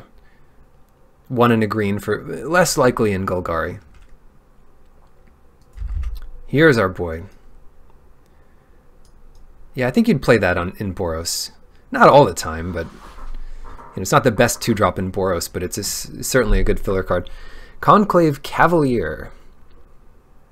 And Cavalier means knight, so it's a centaur knight. Conclave means centaur, Cavalier means knight. There you go. It's not, don't take my word on that, but 4 mana 4/4 vigilance, but it's much harder to cast than the centaur, except that when it dies, it replaces itself with 4 power and toughness, each with vigilance. Split. What? What's the flavor behind this? You chop it in half and then you get the 2/2 horse with vigilance and the 2/2 torso with vigilance. What's going on here? I guess it just has friends, but it's funny to think about. What's this thing?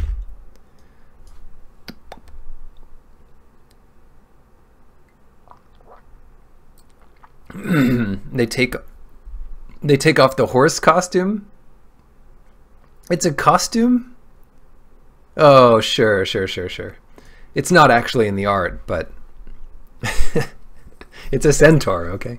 Anyway, 5 mana mythic, 1/4, but it anthems all your creatures, so that's already pretty good. 3 mana for the anthem, 2 mana for the 1/4, but there's upside. When it enters, you make 2 1/1 white soldiers with lifelink. So now it's 5 mana for 5 power and 7 or 8 toughness. So long as it survives.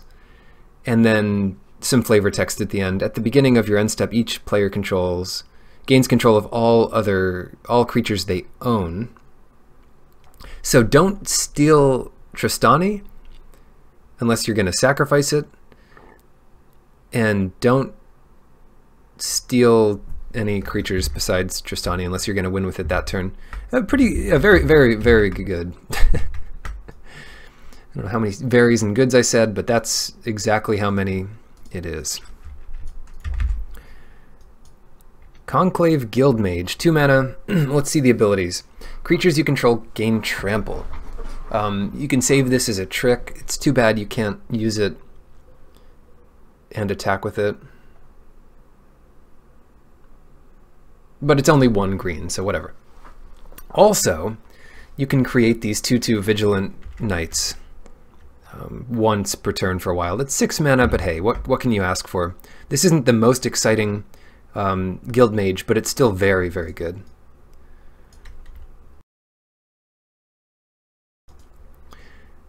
Creatures, good job. You make a nice little grid there from 2 to 5 mana. Although the Colossus kind of fills in any spot on your curve, and the Centaur could be a 4 mana card. So oftentimes you'll put it here on your curve. Yes.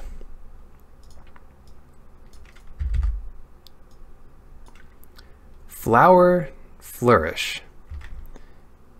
Yeah, creatures you control get +2/+2 for 6 mana, so it's a really bad overrun, but if you're going wide enough with your knights, you get a bunch of 4/4 knights with vigilance. you might win the game with it. Hard for them to block. And you can also ramp with it. Basic forest or plains. This isn't the one that finds gates, but if you need this on turn 1, it's a good way to have more keepable hands. Just play this. I think I'd always play this. It might not be the most exciting card, but definitely always playable. Join shields. This is like banding. Untap all creatures you control. They gain hexproof and indestructible until end of turn. Yeah, this is, at worst, this is a way too expensive card to save a single creature from removal. But untapping all creatures means that it's kind of like a fog, too. Most of your creatures are going to have vigilance anyway in this set. But, yeah, this card's okay. It's going to be surprising. You'll probably get some real surprises in with it. You should play around it, if possible. If your opponent passes turn with 3 cards and 5 mana up, this is a good card to know about, because they're going to untap all this stuff they have that they convoked with, and then block your stuff as perfectly as they can, and their stuff as indestructible that turn. Yeah, that might be a better card than I give it credit for. They convoke out something without tapping any lands. They have 5 lands left up. And then they can convoke this instant.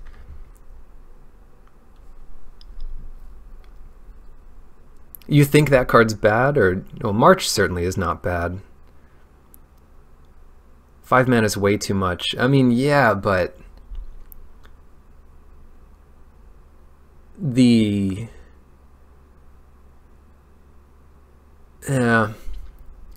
I don't know. I don't know how bad it is. I wouldn't want too many of it, but it could be a real surprise as a one-of in your deck. March of the Multitudes. This is great, though. Go wide, or even if you don't, 6 mana to make 3 1/1s with a lifelink. 7 mana to make 4 with lifelink, and it's an instant. And you can, in a big board stall, let's say you have 4 creatures and 5 lands, you're going to be able to make 6 1/1s on their end step and attack for a big turn. That's pretty good. I think that's really good, actually. It's a good finisher. Assure, Assemble, we've already looked at this. Yeah, that's really good. This guy. Camaraderie. You gain X life and draw X cards, where X is the number of creatures you control. Creatures you control get +1/+1 until end of turn.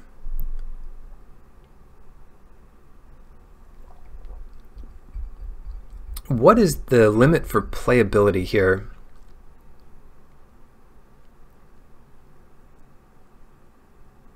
I'm not sure about this one. It's a lot of mana. You can get to the point where it's like gain 7, draw 7, but it doesn't help you when you're behind. You can, yeah, I guess they'll allow you to play sealed with drafting sleeves. But yeah. Awesome. Can't wait to see them. Do they have otters on them? I'm not sure about this one. It might be, you'll know if you want it. If you're playing lots of like stupid tokens and stuff, and if this set is pretty slow and you're taking a turn off but you're gaining life, put it here. I'm not sure about either of these cards, but they'll both be swingy in the right situation, but they're not as good when you're way behind. How did you know? Well, you were excited about them, so I assume they had something to do with otters. That's all of the guilds. So then we'll go and okay, the guilds give you a sense for what is going to be good in the guilds. What are we looking for? In Boros, we're looking for small creatures to pump up, which have lifelink or first strike or flying, mentor creatures, combat tricks. So when we're looking at red and white, we're going to want to keep those things in mind. Here we're looking for little creatures and whatever, you know, convoke spells, convoke payoffs. Golgari, we're looking for little, you know, creatures that die but have advantage when they come into the field. Blue and red, we're looking for spells. Black, we're looking for, you know, we have all this stuff that we know we're looking for, so that will flavor our evaluation when we look at each color individually. Blade Instructor, Mentor, this seems like the bread and butter of a Boros deck. It also pumps a 2/2 Vigilance and trades with something, so that's not something that a Selesnya deck will hate either. Venerated Loxodon, 5 mana Convoke, enters with a 1/1 counter for each creature that convoked it. This is absurd. A 4 mana 5/5, a 3 mana 6/6. If you have 5 creatures, it ends up as a 9/9. It's vanilla, but heck, you might even be happy with this in. You might even be happy with this in, well, heck, standard, yeah, but Boros or something. Hazda Marshal. I don't know, how is it? This is Battalion. So when this and 2 other creatures attack, you get a 1/1 soldier on defense. So this will be good in Selesnya, and it'll be great in Boros. It's uncommon. But it's also a 1 mana 1/1, so, Oh god, these beasts. Intrusive Pack Beast at common, 5 for a 3/3 Vigilance. Vigilance is worth looking at for both Mentor and Convoke, but this is more of a, yeah, this looks like more of a Boros card, even by the color palette, because it's just way more aggressive. Like, you tap the creatures that could block your mentors and then get in there. Yeah, this is very good, actually, as a curve topper. You don't want a million of this, but it's like 1 or 2. I mean, the tempo is there. Really annoying to play against. Leave that to later. Here's a Convoker. 8 mana for a 4/5 flyer. That's way too expensive. How much would you be willing to pay for a 4/5 flyer? 6 mana? 6 mana is probably about right. So if you convoke 2 creatures to get this out, that's 6 mana.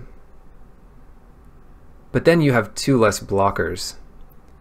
So imagine not attacking with 2 creatures, so your opponent gains 4 life.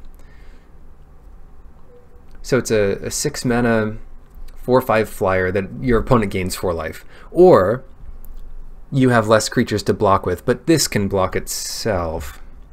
So yeah, I mean, it also could come down for 5 mana or 4 mana at times.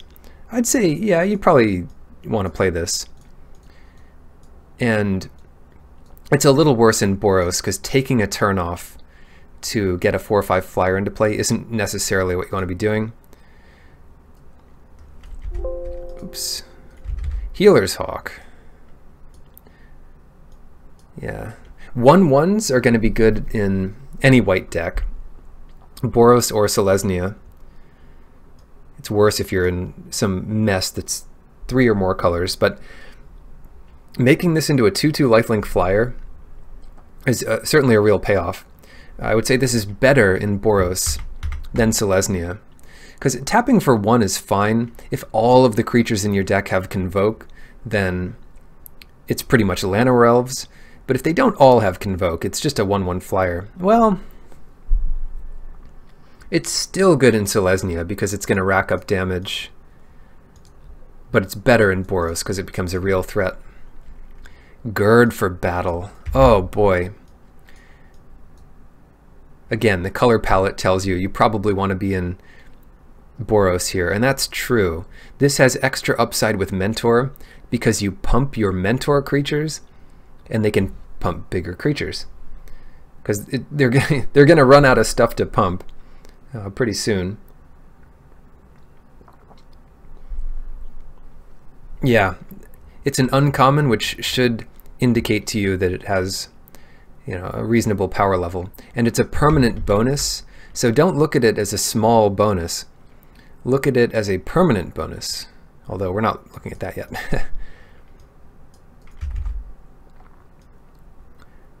Ledev Guardian, 4 mana, 2/4 Convoke.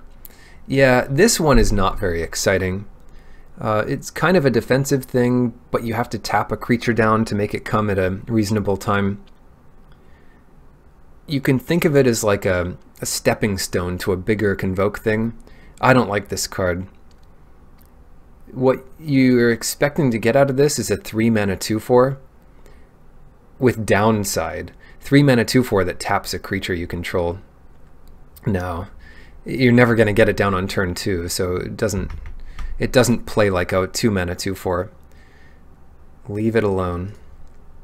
If you really need a 2/4, I guess it's fine. Light of the Legion. 6 mana 5/5 flyer. Better than our 6 mana 4/5 flyer. Mentor. Not much this can't pump. Again, art is sweet. Any Sword Angel is going to be okay in my book. And it's recognizable from a distance, which you can't say for every art. This stupid pack beast over here.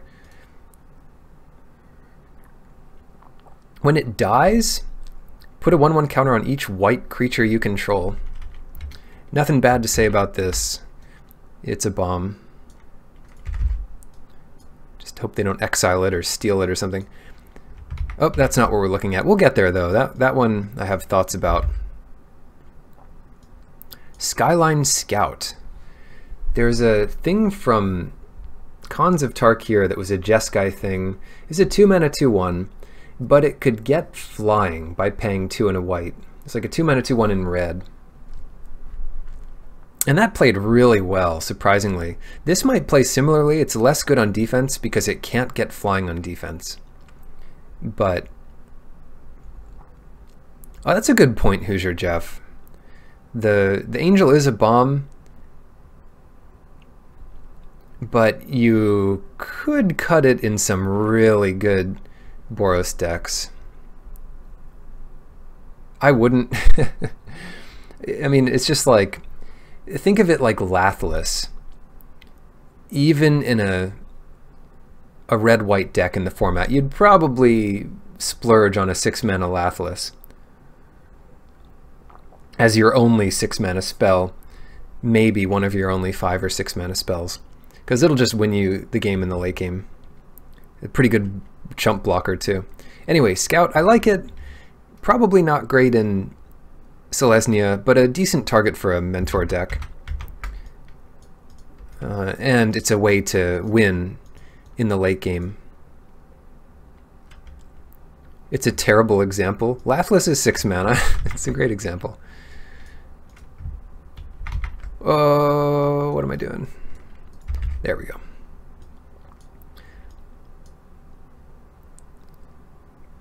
Yeah, well, then you might cut the Angel if the Boros decks didn't play the Dragon.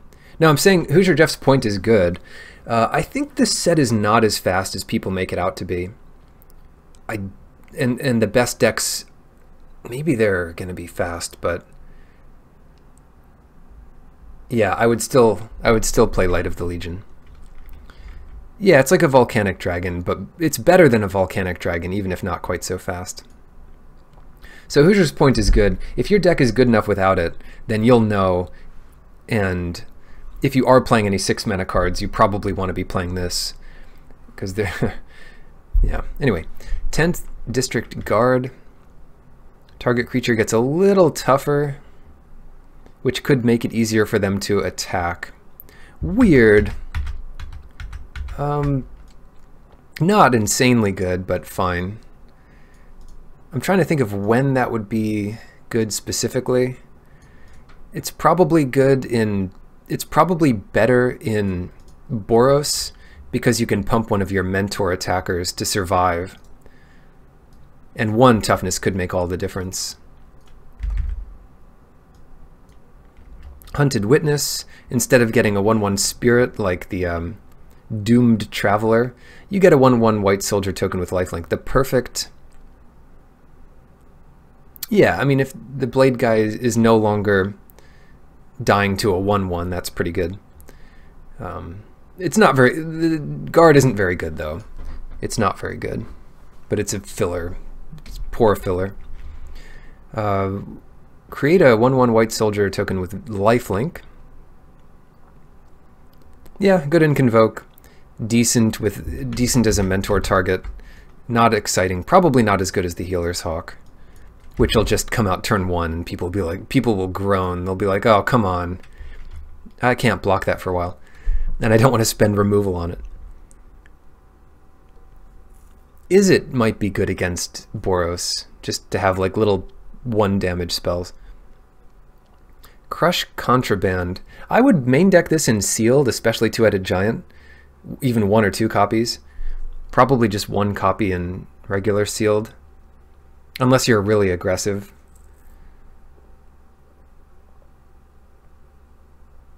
That's tough. Maybe not. This format doesn't have many good artifacts. The ramp spells, well, it has a few. And the few, I would definitely main deck it in Sealed. I'll put it that way.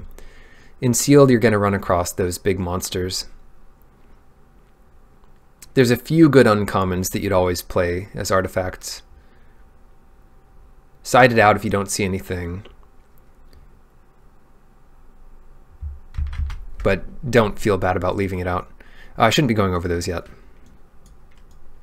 Yeah, there aren't many artifacts, are there? Whoops. Inspiring Unicorn. Creatures you control get +1/+1 until end of turn when it attacks. Interesting. That might be... When this creature attacks, put a 1/1 counter on target attacking creature with lesser power. So it actually doesn't matter which way you stack Mentor and this. Because Mentor checks before and after. Yeah, it pumps itself too, so it's a 3/3 attacker. It is quite powerful if you're attacking. It's a very bad blocker, so be careful. That's why it's better in Boros, but still fine in Selesnya. Okay, more tricks. Oh, we got another big one. Convoke, 6 mana 3/4, where you gain 4 life. I wish this was more creatures, but it does gain 4 life, so it's not nothing. A 5 mana 3/4, gain 4 life. It's filler. I don't love it, but maybe you'll spend 4 mana for it, then it gets pretty good. It's good against aggressive decks, or like a burn deck. So think about bringing it in versus Boros or Izzet. Sunhome Stalwart, First Strike and Mentor. This is a perfect card to curve into like your Hawk and then Instructor. Because if you're pumping, it's a good target for Mentor, and it's a good Mentor, well, it's good enough for a 2-drop to target something tiny. Sunhome Stalwart. Got the Wrath effect.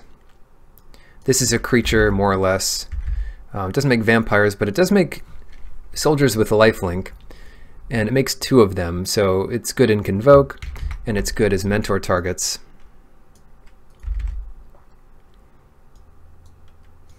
Yeah, it's you got to appreciate the art too. You got the crest of the Selesnya here. He's all gilded. A proud elephant. Okay, that's going to be polished up in no time. Righteous Blow. 2 damage to target attacking or blocking creature. This might be enough to save your Blade Instructor, because it's worth less than your Blade Instructor, that's for sure. Pretty good on defense. You don't want a million of this. It's just a worse shock, but white doesn't get shock, so yeah, just don't play too many Righteous Blows. They get worse in multiples, but it's a nice trick, especially with first strike.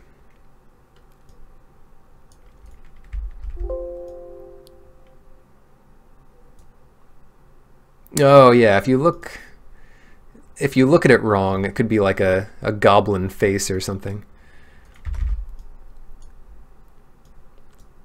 Rock Charger.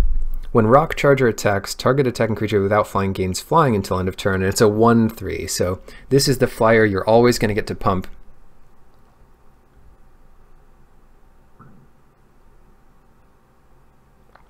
And it specifies without flying. So you have to give something flying if you can. Wow, this card's great. It protects your mentor creatures and it's a good target. It's almost bomb level, I would think.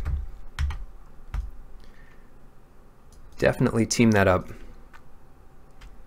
I know, they made it a little better and made it uncommon. So,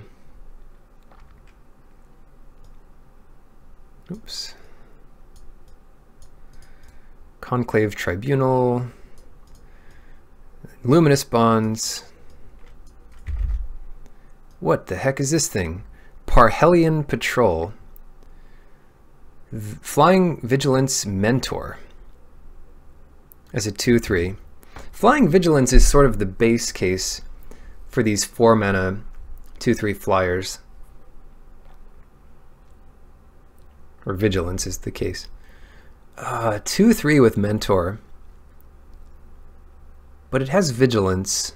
So it has applications in Selesnya and Boros. If there's better things to play it. The Unicorn's better. The Guardian is worse. So take it as you will. It's not too exciting, but it's fine. It's a good target for Mentor. It's kind of like the Sunhome Stalwart in that it's a good target for Mentor and it can give tiny things a boost. Destroy target creature with toughness 4 or greater. We'll look at these later. We've got one more creature. Bounty Agent. 2 for a 2/2 Vigilance. Sacrifice this. Destroy target legendary permanent that's an artifact, creature, or enchantment. So it can't kill a land. It can't kill a planeswalker. But it can kill legendary whatevers. Yeah, it seems decent. If your deck is really good, you could just keep it in the sideboard. But a 2/2 Vigilance, that's the kind of thing you'd want in, well, a Boros or a Selesnya deck. Cool. So we have a few more cards in each color than we have in the specific guilds, and that's fine. So there's our creature base. We talked about which cards were good at which mana cost. You've got a lot going on here at, you know, the 1, 2, and 3 mana slot. Mostly the 1 and 2 mana slot, especially at common. So Blade Instructor is going to be really hard to get your hands on, let alone Rock Charger. Keep an eye out for those. Hold on, can I do this? Oh yeah. Okay. And yeah, it peters off at the 4 mana slot. Inspiring Unicorn's the good one, and then beyond that, there's not much. That's when you want to fill in the curve with the multicolor spells. Collar the Culprit. Destroy target creature with toughness 4 or greater. This is like a one of in a deck, or maybe a sideboard card. I don't think this is premium removal. Same thing with Righteous Blow, which we talked about. Not premium. Take Heart. Target creature gets +2/+2 until end of turn. You gain 1 life for each attacking creature. You don't have to use this attacking, but if you do, you get the bonus. So yeah, look at the Boros color scheme. It tells you, I'm an attacking card, I'm Boros. It's at least as good. Well, It is a bit better in Boros because of... Oh no. It doesn't work so well with Mentor, unfortunately. Because Mentor is weird. It has to target a creature with less power. So if you use this before using Mentor, you won't gain the life, if that's required. Just be a little careful with this. But, you know, normally the base case for tricks like this is that you'll do it after blocks anyway. Candlelight Vigil. Okay. This card is an aura. Auras aren't good. This one does seem kind of good. It gives incredible stats, +3, +2, and vigilance is nothing to scoff at. The way you're going to play this is put it on your mentor. Your mentor survives. It can pump any other creature all of a sudden, and it gets a big hit in. And it can block. If your opponent has removal for it, they probably don't have removal immediately. Try to play around it. I could see main decking a few of these. Look at where the creature curve is. It's all 1, 2, maybe 3. This is a fine card to follow up with. Not insane though. Luminous Bonds. Yeah, premium removal for whatever white deck you're in. Especially good if you're attacking. Like, this is the removal you want, not Righteous Blow. We talked about Crush Contraband, pretty much a sideboard card. Oakenform was cheaper, but I don't think it had quite the same upside. The Vigilance is really powerful. If Oakenform had Vigilance, you would see it a lot more often. All right. Put a +1/+1 counter on each of up to 2 target creatures.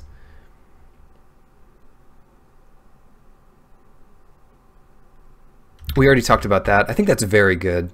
If you're in Boros, you probably always play it.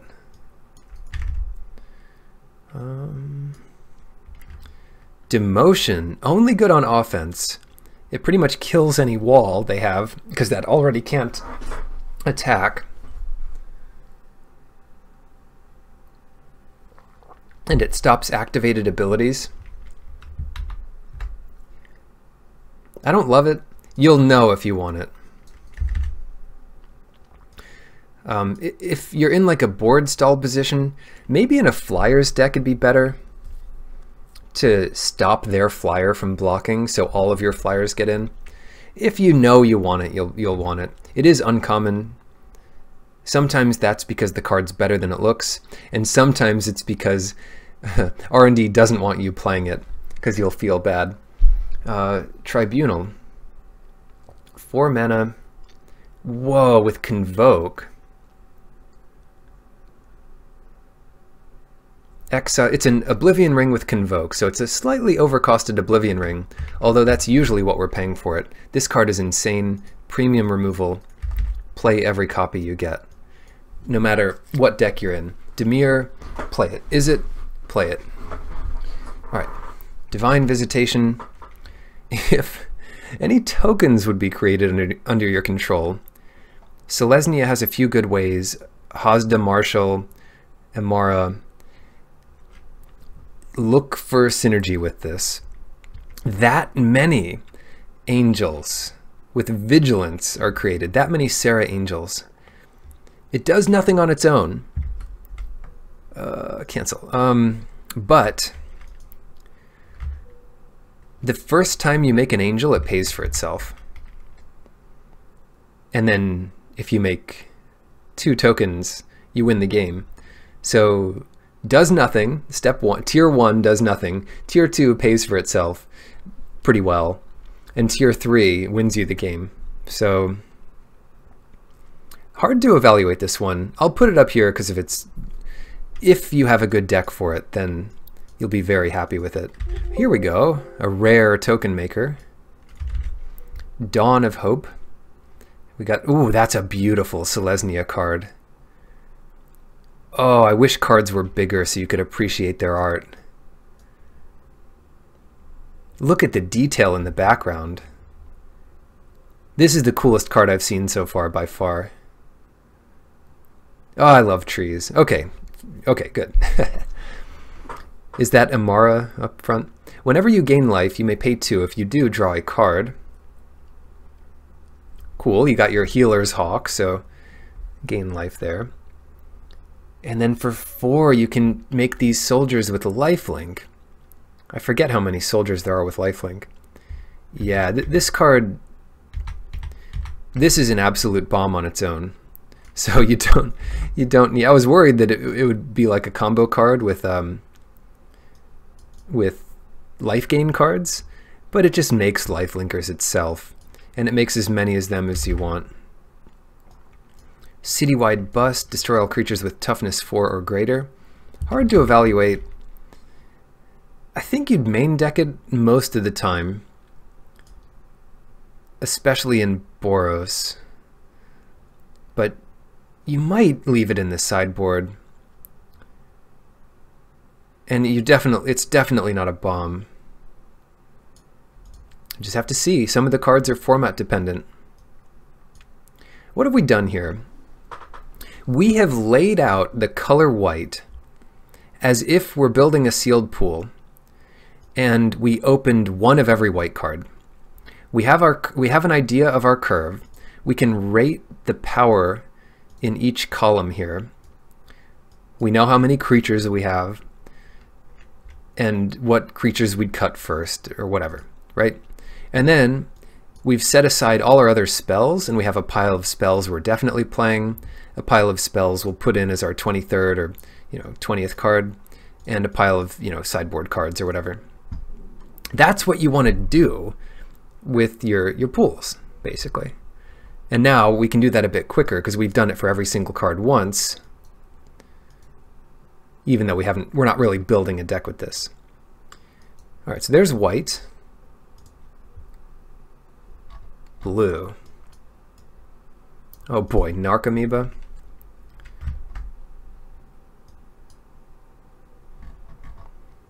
Narcomoeba. This is a 2-mana 1/1 flyer. That's not good enough. It might be worth like 50 cents or $10, I don't know, because it's a dredge, vintage playable, modern playable, legacy playable, whatever it is. It also has a combo with Surveil. If it's the top card of your library and you Surveil, you can put it into your graveyard and then whoops, it's in the battlefield. Congratulations. I'm not an arena streamer, so no. I wasn't invited. But you know who is an arena streamer? Skybills. So go follow Skybills, because she's probably like the primary arena streamer for that. Okay, don't play Narcomoeba. It pairs pretty well with Mentor, and I guess you could play it in the Surveil deck. You'll know if you want it. If you're a limited mastermind and you want to play your Narcomoeba, go right ahead. Drowned Secrets.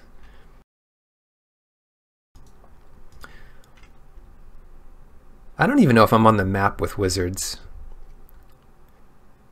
I think maybe once Magic Online retweeted that I was streaming. I had enough tags in there. Okay, not looking at those yet.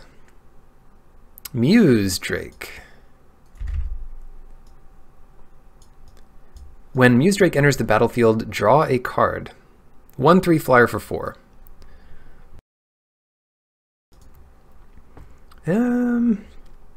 You're pretty much paying 2 extra to draw a card. I'm not sure you want that. Drawing a card is fine late, but you want to draw cards on cheap cards. It's much better on cheap cards. So, I mean, there's a reason it's a common. Narcomoeba is practically a common here. Sabotage, Disdainful Stroke, Disappearance. There are not going to be many creatures here, but the creatures we get we'll have to pay close attention to. Watcher in the Mist. 3/4 flyer for 5. You need to be heavy blue to make sure you can cast this on turn 5, but there's probably no better play to make on turn 5, and it's a common, so look out for your Watchers. Watch out. 1 mana. 1 mana defend. It's a 2/2 defender. Okay. When you surveil, put a 1/1 counter on it. What? This card is great. So, what? It can only attack once it's a 5/5, but nothing attacks through it. Yeah, always play this deck in any blue deck. Dimir, Izzet, doesn't matter. Who cares if you're surveilling? No, I think you need some surveil here to make it worth it, but definitely strong. You're going to need some way to fight. And don't be afraid to trade this off early. If they're attacking you with some stupid mentor, just trade off with it. What more can you ask for a 1 mana card? Unless you know it's wrong to trade off because you're going to surveil a bunch. The cool part about surveil is your opponent doesn't see it coming. There's a lot of instants that can do it. Capture Sphere. Tap, they don't untap, and this has flash. That's very good, but we're not there yet. Mission Briefing, draw 2 cards. Ooh, another creature. Vidalcan Mesmerist. When this attacks, target creature and opponent controls gets less power. Okay. Yeah, if you're an aggressive deck, that gets better. And it's probably fine in an aggressive deck, because there might not be better options at 2 mana. Certainly better than Narcomoeba. Murmuring Mystic. 4 mana 1/5. Whenever you cast an instant or sorcery spell, you get a 1/1 bird. That seems very good. Obviously in the Izzet deck, probably in the Dimir deck too. I mean, that's the way you're going to win. You're not going to win by overpowering your, your Selesnya or Boros decks in blue. You're going to win by getting a bunch of flyers and blocking all their stuff. Here we have 2 mana uncommon fairy. Flying. When it attacks, surveil 1. This card is really good with any surveil payoff. It's not very good if you don't have any surveil payoff, but being in an Izzet deck means you want jumpstart things in your graveyard. It's almost like drawing half a card, well, more like a third of a card, because the jumpstart does require you to discard to play it again, but still, it's good. Oops, put that back. Dimir Informant. When this enters the battlefield, surveil 2. 3 mana. Surveil is a little better than Scry in a lot of ways, unless you're going to mill yourself. And it's 1 more mana and 1 more toughness than Omen Speaker. But yeah, it's the right size of a creature. This is the kind of creature that makes me think that the aggressive decks are going to have a hard time. Dimir decks need cards like this to survive.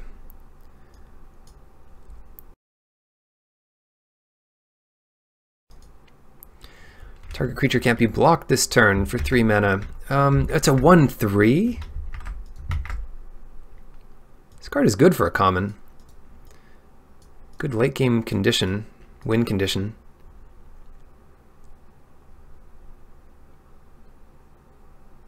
Yeah, and Dimir so far looks like the guild that can easily be in like a 3-color deck. Even if this stuff isn't hitting hard, it's still pretty good. Yeah, I like Pass Wall Adept better than Vidalcan Mesmerist for sure. Devious Cover-Up, Counter Spell, look at that later. Ooh, a Sphinx. 6 mana for a 5/4 flyer. That's already pretty good. When it dies, Surveil too. You get 1 more power, and it's pretty easy to cast. And there you go. Rossi says Vidalcan is the best 2-drop of the format. I could be way off on it. It depends how aggressive your deck is. If you're in Dimir, who cares? They're just going to block. On its own, it's not that good. I don't know. If you're aggressive, it does get better. But I think if you're defensive, then bam, Pass Wall Adept. Leapfrog. This is the best card in the set. It's not a 2-drop though. Look at this guy. He's so cool. This is probably the card I want to open most in sealed besides Vraska. I don't know what it does. It's a 3-mana creature. Has flying as long as you cast an instant or sorcery. Yeah, he's in. Put him in the deck. Little flying frog. It's a worse wind mage. Yeah, it is, but it's also a frog. Dream Eater. And it's surprising because they'll attack into it, unlike the wind mage. Dream Eater. Yeah,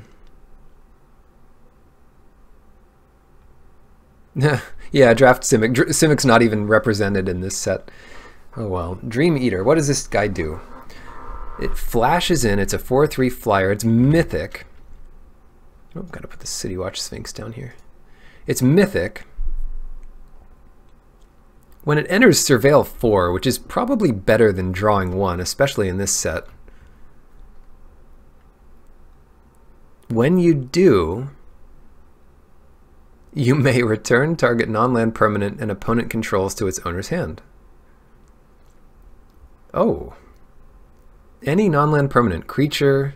So 6 mana, you get a 4/3 flyer, flash, which is already good. Surveil 4, which is like drawing a card, and then bounce something they have. No wonder it's mythic. Definitely play it. Unless you're an aggressive Boros deck, then don't play it.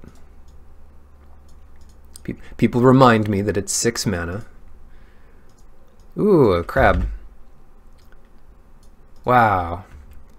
I like this guy. What wishes did they grant? Mostly pinching related ones. Oh, you silly flavor text writers. It's a 2/5 for 4. Okay.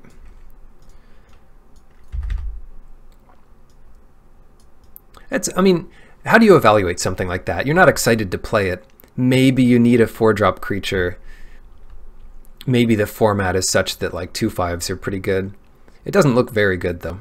I think if you have like a lot of flyers, you play 1 Wishcoin Crab to sure up the ground. And some decks will be like, no, not a Wishcoin Crab, I can't kill it. Wall of Mist, the 2-mana Wishcoin Crab. But the advantage of Wishcoin Crab is if you control them and kill all their creatures, eventually it attacks for 2. And it's impossible to block with a 2/2. Wall of Mists, you'll know if you need it. I guess the crab does get better with that like switch power and toughness effect. The Wall of Mist does not get better with that effect. It's a lot worse. Omnispell Adept. You may cast an instant or sorcery card from your hand without paying its mana cost. But you paid 5 for a 3/4, and then you paid 3.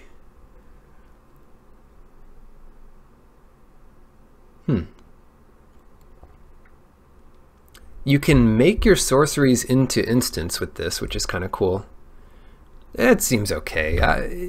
If you have enough spells where you'd like to do that, then play it. Otherwise, probably don't.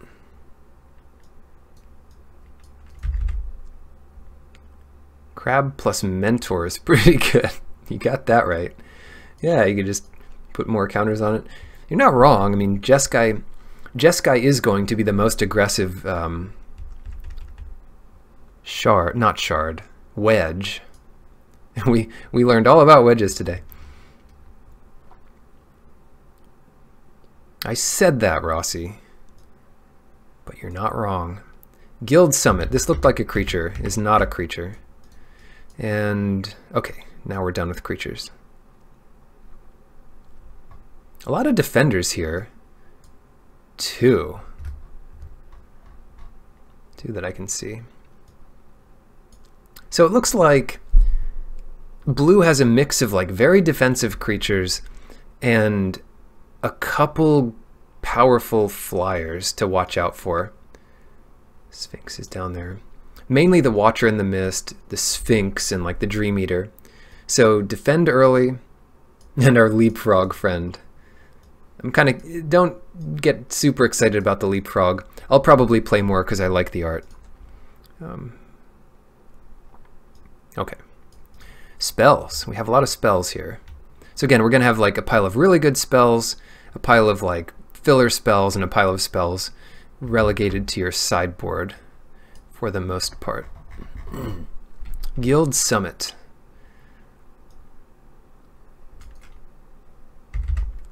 What do you do?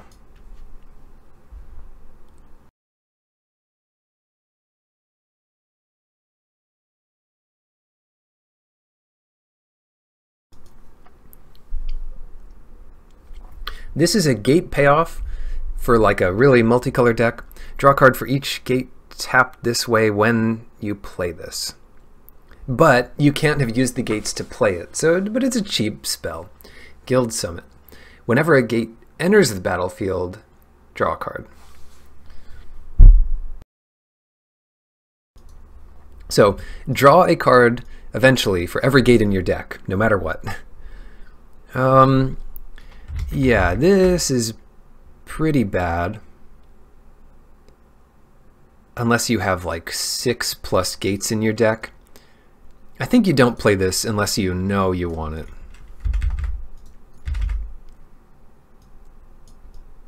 But like, if you're in a 5-color deck, you have 8 gates in your deck, and you're playing blue, then you might play it. Counterspell.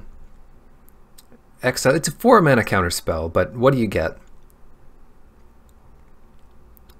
Wait, what? You can put some cards back from your graveyard into your library. That might be good if you're in Izzet and you're filling up your graveyard, but some creatures get in there along the way. I don't love it, actually. I think you probably just don't play this. You do exile their spell, so it does have some advantage against Golgari and Izzet, so they don't get to counter it twice. Or they don't get to play it twice, a second time. Alright. I like Capture Sphere. This is like your bread and butter removal. And it does have Flash, which is a big enough upside that it's worth the extra mana. And it's easy to cast, easy to splash, which has been a theme for blue. Ooh. 1/1 and flying with Jumpstart. You don't want this if you're not aggressive, and you don't want this if you don't have synergy with instants and sorceries. But if you do, you want it. So I think this is just middle of the road. Middle of the road, regular, playable. Don't put it in the wrong deck.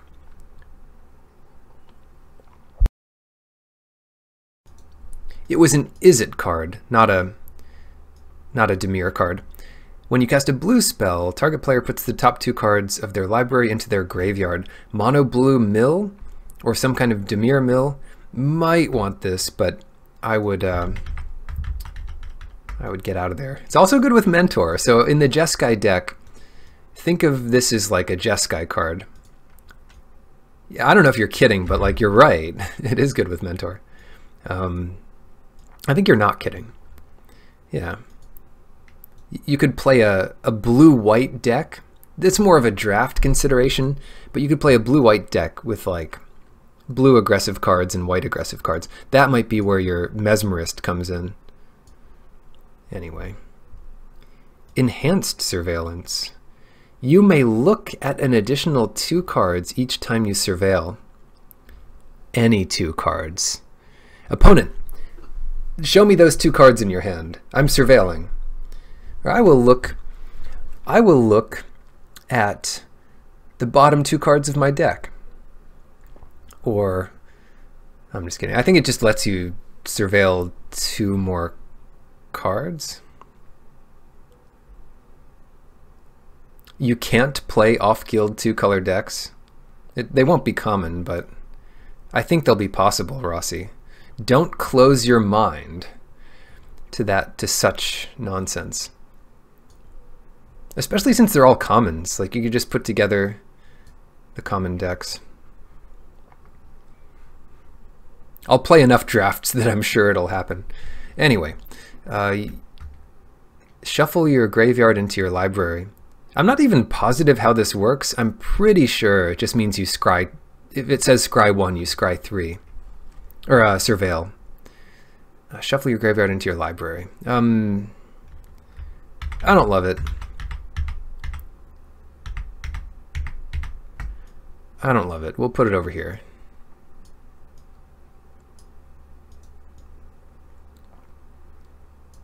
Like, again, if you want this, you'll know it, and you probably won't want it. And I don't know when you'd want it, so. Who knows? Sinister Sabotage. Counter target spell. Surveil 1. This is great, hopefully. Somewhere between always playable and, like, pretty good. Actually, I'm going to put it in the always playable pile because of how Dimir plays. It's just going to play like... It's going to need to counter some big thing. There's really good cards in this set, and this is the most efficient way to do it, and it has upside. Disdainful Stroke. Yeah, this one is maybe not as good. It's not unconditional, but I think you usually want a few Disdainful Strokes in your deck. Maybe 1. Unexplained Disappearance. Bounce any creature, so it's not limited to their creatures, and surveil 1, pretty good. Sometimes this effect is much better, like bounce their mentor target, but I don't think it's that good in this set. I think it's just playable. Not just playable, a staple. You want some of this effect. A solid playable, but you can't win with it. You don't just play a bunch of disappearances and win. Quasi-Duplicate, rare, 3 mana sorcery, create a token that's a copy of a creature you control, and you can do it again. Has to be something you control. Usually you're going to copy something good enough to warrant the mana. So yeah, it's not a straight up bomb, because if you're way behind, it doesn't do much. But if you're copying a Watcher in the Mist, that will already be very good. It does target, so on either half they could counter it. Actually, you know what? You'd probably always play this in a blue deck, because even if they counter the first copy, you can do it again, and it's a 2-for-1. Yeah, it's probably good enough. At worst case, like, you just copy whatever 2-drop you put down, and that might be good enough. All right. Mission Briefing. Surveil 2. You may cast the card this turn.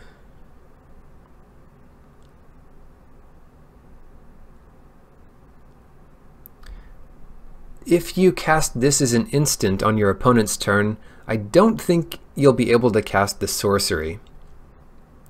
it says you may cast it, but you have to cast it at an appropriate time. So if you're trying to get a sorcery pack, make sure to do this on your turn. A Surveil 2 is pretty cool because you can look for something. But it's tacking 2 extra mana to a card you're getting back, and it might already have Jumpstart. So it's pretty much giving a card in your graveyard Jumpstart for an extra 2, and this is the card you discard to it, plus the Surveil 2. Interesting. Yeah, I guess it's playable, but not exciting. If you get a removal spell back with it, it's pretty good, though. Dimir's going to want a lot of mana for tricky stuff like that. 4 mana, instant draw 2 cards with Jumpstart. I think this is great. It might not be insane, but it's great.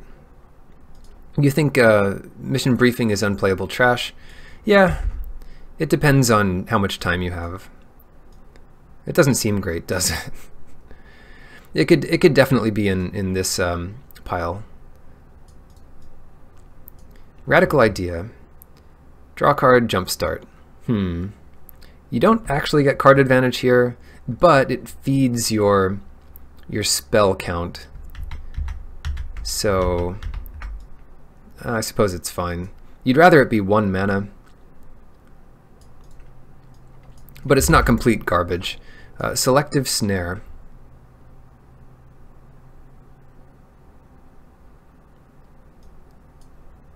I mean, there's only 3 piles, so...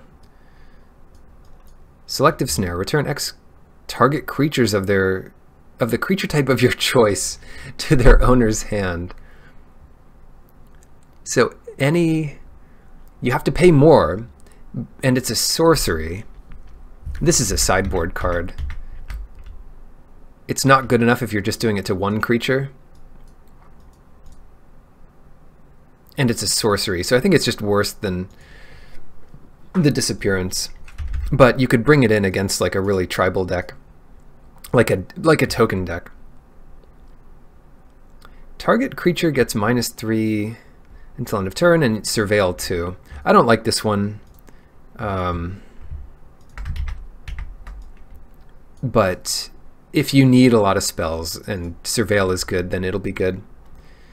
Cool. There's the spells. Again, you know, you probably don't want mission briefing, but you know, you don't have to play it. I think it could be okay. It's instant, which is something to keep in mind.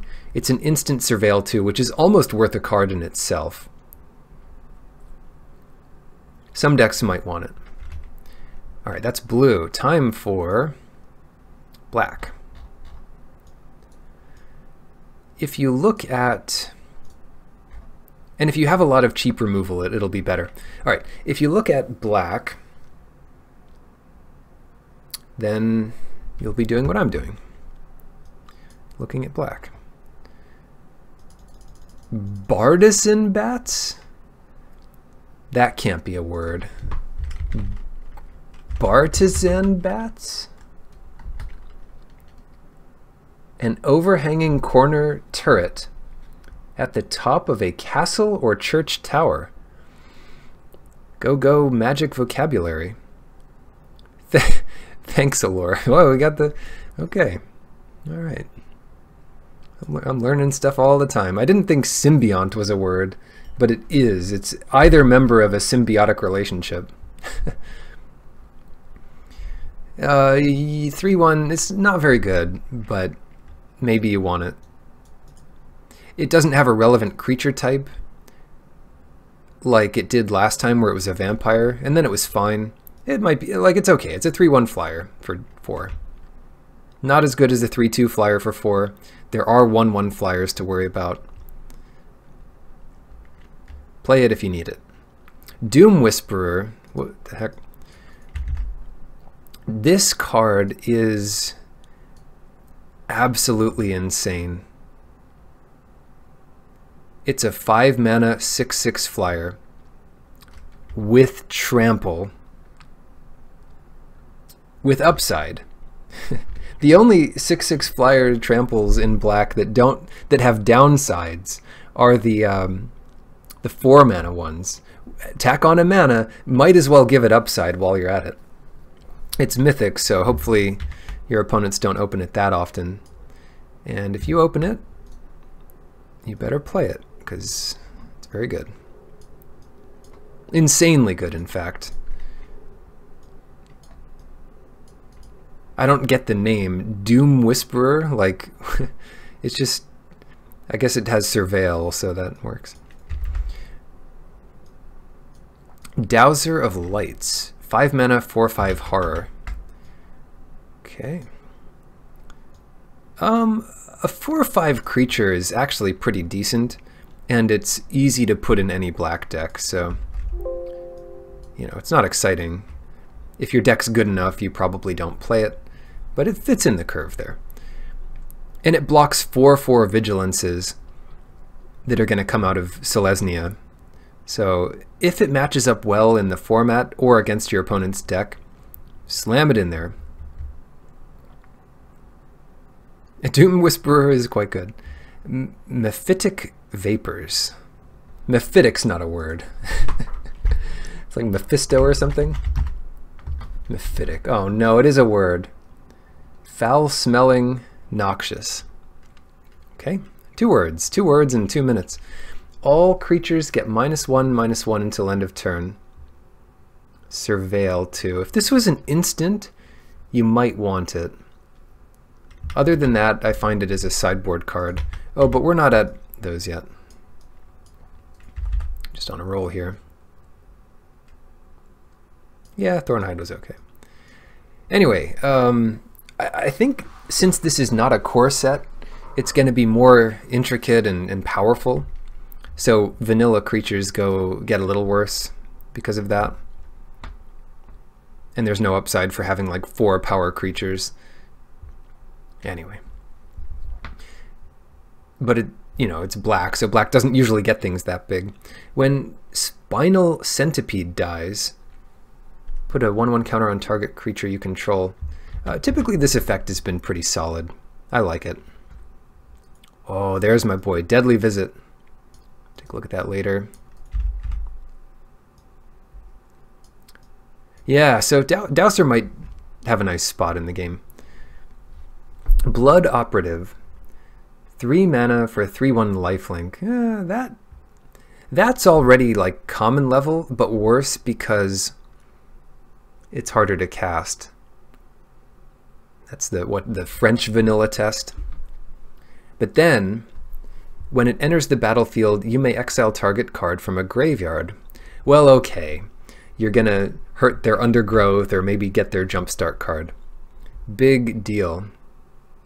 Whenever you Surveil, if this is in your graveyard, you may pay 3 life and return it to your hand and start all over again. So it's easy to trade off, and then it can come back. That's awesome.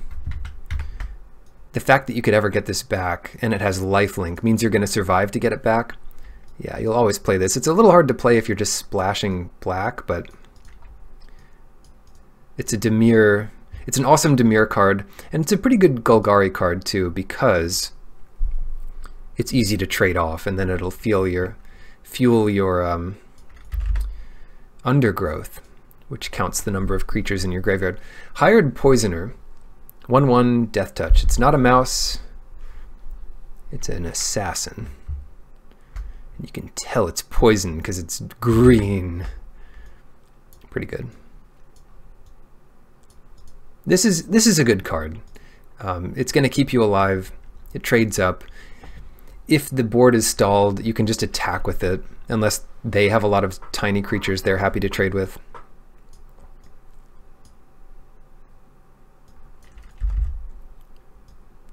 Midnight Reaper. 3 mana for a rare again. When a non-token creature you control dies, Midnight Reaper deals 1 damage to you, and you draw a card. Including itself. This one's tough. The more life gain you have, the better. Taking a damage hurts. Oh, this is tough to evaluate.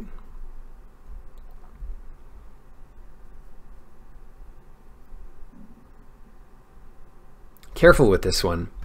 Powerful effect. Hopefully you can gain some life, so the Boros deck doesn't run you over. But like, paying 1 life to draw a card is pretty good, and it'll usually catch you up. Okay, you've got stuff like Child of Night. This is our standard thing here. Might be good in this set because life gain's pretty good. Trading off with creatures is good, and there don't seem to be too many things to punish this. There's a few 1/1 tokens, but generally trading off with things will be good here. And Dimir and whatever, they have good ways of like killing your opponent's small things. Bloodmark Painter, 4 mana for a common. Aggressive card. It's a Golgari card. One of your creatures, when this comes in, one of your creatures is going to get a boost equal to the number of creatures in your graveyard, just on its power. And Menace, so it makes it harder to block. And it'll take down whatever 2 things that they block with. It's only a 2/3, but the effect is decent and might be decent. Undercity Necrolisk, a zombie lizard. There's our lizard of this set. Unfortunately, it looks more like a dog. Lizards don't stand like this. Dogs stand like this. Show me a lizard standing like this. Someone look one up, and I'll... yeah. They don't stand like this. Maybe they would if they were zombies. 4 mana 3/3. That's not great on its own. Sack another creature, put a 1/1 counter on this. And it gains Menace, but you can only do this when you could cast a sorcery. I'm not sure that most decks want this, but there it is. Yeah, I don't know what kind of deck would want that. Maybe we'll see more things that you want to sacrifice for the small bonus you get. You can do it multiple times, but not as a trick. Weird. Weird for an uncommon to have that. When this enters the battlefield, each opponent discards a card. Burglar Rat. Yeah, that seems fine. That's the kind of card, it's gonna get you a card of value, and then go to your graveyard to help things like, whatever, the undergrowth advantages. Sacrificial fodder. Necrotic Wound.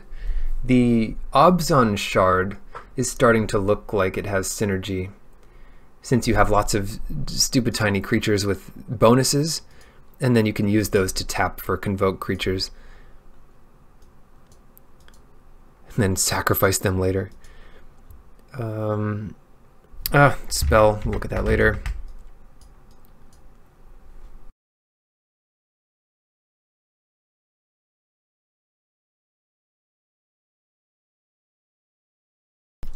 Yeah, the creature power toughness profile is looking a bit different in this set, which means it might be a bit more aggressive, but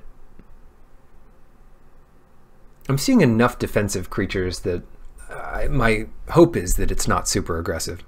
Although there will be Boros decks that curve out and punish slow development.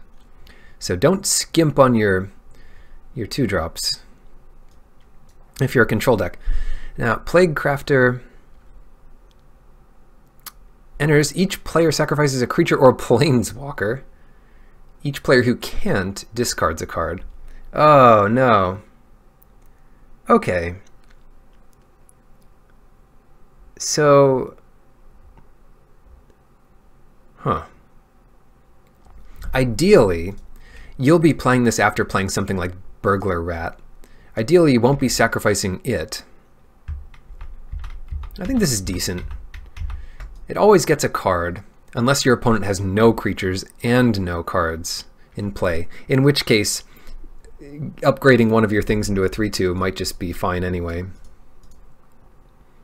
Especially if they used a pacifism on it. This is going to play really well against a a pacifism. The bonds. Rumor.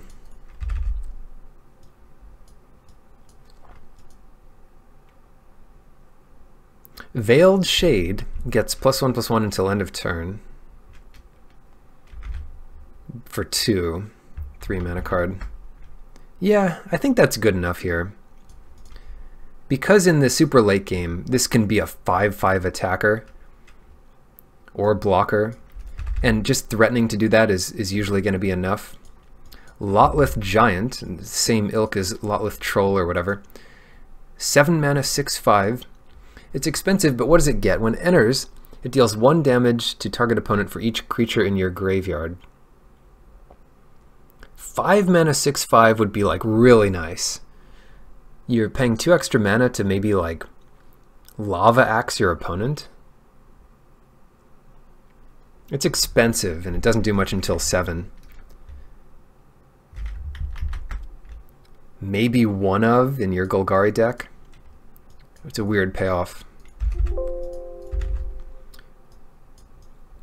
Crowl Swarm. Crowl are Simic creatures, as I understand, but these, of course, have... I don't know. Yeah, so the people who've played with this set already have been like the 2 teams at the World Championship, and they did Team Sealed. And they said Golgari, from their testing, Golgari was like the weakest. But, I mean, still, I think one of the players played Golgari because that's what they opened.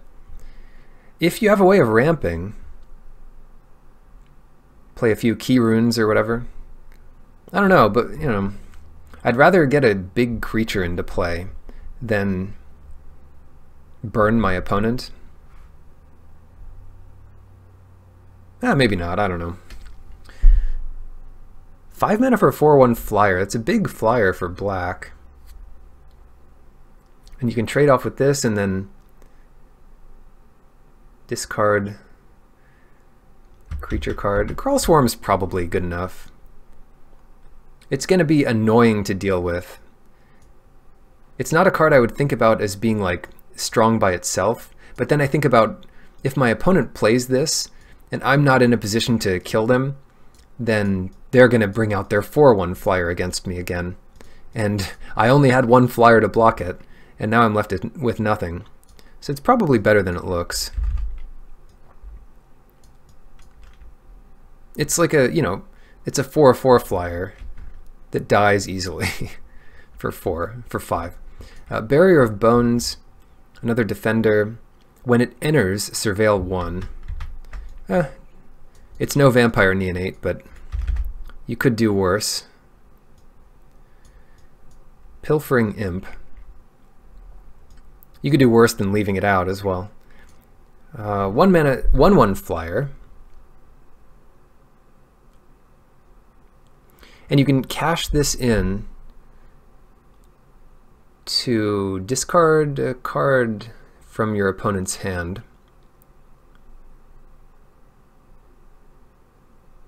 This is hard to evaluate. Is it better than a card that does that for 2 mana? Maybe. Maybe you attack with this a few times, and then you know your opponent has like a 5 mana Planeswalker, then you can cash it in on turn 4 to get it. Yeah, you probably always play this. Especially in Golgari, where this being in your graveyard is a benefit. Whispering Snitch. Whenever you surveil the first time each turn, the Snitch deals 1 damage to each opponent and you gain 1 life. So if you have a way to surveil on your turn and your opponent's turn, or a renewable way to do it, that's really good. I feel like this should be an Orzhov card. It's a 1/3 for 2, so there's your 1/3 for 2. Price of Fame, Strands. Deadweight is back. Black creatures done. Again, we're seeing pretty even distribution between the mana costs. We've got more 4-drops here. None of the creatures are that impressive here, but like, you've got role players at all the mana costs. The rares are a little hard to evaluate, except Whisperer, which is just amazing. The spells are going to help us out a lot here, though, because black will tend to have good removal, so it makes up for the bad creatures by having that. Gruesome Menagerie. Good thing the mana costs are pretty even. For 5 mana, you can get up to 3 creatures back from your graveyard to the battlefield. Okay. This is a 3-for-1 that's like pretty mana efficient. You're even saving 1 mana if you can get all of them. And it's choose, you don't need to target 3 creatures, so you can let this resolve. Your opponent can't exile specific creatures in response unless they just know you only have 1 3-drop. I'm not sure. This is a middle-of-the-road card. It's more of a build-around. It could be extremely good at times, or just completely unplayable at times if you don't have dead stuff. So we'll put it in the middle of the road. Necrotic Wound. Looks like some removal. -X/-X. This is a Golgari removal spell. It looks pretty good to me. The first creature you get in your graveyard, it's -1/-1. Once you get 2, it's pretty solid for the mana cost. And then it could be 5 or something in the late game. So not a bad top deck. I like it. I don't know how many you want, but you pretty much only want it in Golgari.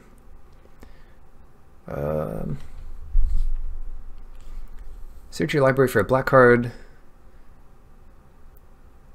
with converted mana cost. It has to be black, which makes it a bit worse. Nah, I don't think you want this. The effect you usually look for in limited is this for 4 mana, but this is a conditional to... Oh, it's instant. Oh, it's instant. That makes it more interesting. I would say don't play this in Dimir, but you could consider playing it in Golgari because it's instant. And once you get into the late game with like 5 creatures in your graveyard, it's get any card at instant speed from your deck. The more bomb heavy it is, the better. Your deck, that is. Yo! First catch of the day. Controversy, thanks for the follow. Mephitic Vapors. All creatures get -1/-1 until end of turn. We looked at this sorcery, Surveil 2. I kind of think of this as a sideboard card.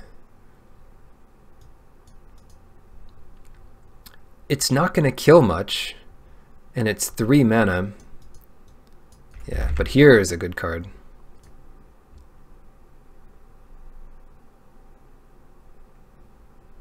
It's a 3-for-1. You can't, yeah, music. Music Maddox. Matha-Music. Deadly Visit. Destroy target creature. Surveil 2. This card is my cup of tea. I've explained this. I know, it kind of looks like me.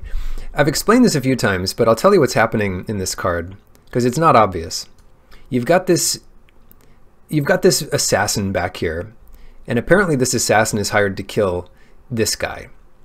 But what the assassin doesn't know is that this is the real Dimir agent. And the person who hired this guy for the job actually hired him to die. Because this guy doesn't get taken unawares. He's looking into the tea, and there's a little mirror on the edge of his cup, and he sees this guy coming already. So this is not this assassin's best day. He gets thrown on the bottom of the graveyard, and then he finishes reading his note and puts that on top of his deck, and that's your Surveil 2. Poor assassin. Not many people will tell you that. They'll tell you the real story there. Is Deadly Visit better than Deadweight? Depends on the deck. Surveil 2 is probably worse than Gain 3 life. We are spoiled with gaining life with our 5-mana removal spells, because that's a lot to kill a 2-mana creature. The nice part about the last removal spell that we had was if you kill a 2-drop creature and gain 3 life, you probably need to gain 3 life, because you just wasted 5 mana to kill a 2-mana creature. So I think Deadly Visit is very good, and the Surveil 2 helps out a lot, but it's not something you can just play 10 of in your deck. I'm putting it in the very good pile. But there might be, if you have 2 of these, you probably pick up a Deadweight. Did I not have that here? Deadweight's in this set, right? Oh, I think it's hiding back there. All right, destroy all creatures with converted mana cost 3 or less. This is main deckable. Probably very good. Oh yeah, of course he does. Yeah, how could you be sitting like this and something walks by your window and like blocks all the light that you're reading something and you not notice? Yeah, that assassin is just, he must have failed on some other mission because he's done for. Never happened. So I feel like this looks like Mavis from Hotel Transylvania, but maybe all goths look like this. Look at this eye makeup. I'm trying to be a Dimir agent. Look at me. What a terrible movie. Oh well, the things you have to put up with for having kids. I don't have kids, but my sister has kids. Whatever. Target opponent reveals their hand. You choose a non-land card from that player's graveyard or hand and exile it. I guess you get upside here, but you probably always want to get their hand, and if you miss, and you only have lands left, it doesn't get much worse in the late game because you might get a creature card or an instant or sorcery that has Jumpstart. I don't like it. I don't think you always main deck this. You could always cut it from your deck. Vicious Rumors. 1 mana, sorcery. Oh god, this looks bad already. 1 damage to each opponent. Each opponent discards a card, then puts the top card of their library into their graveyard. You gain a life. What? This is way better than it looks.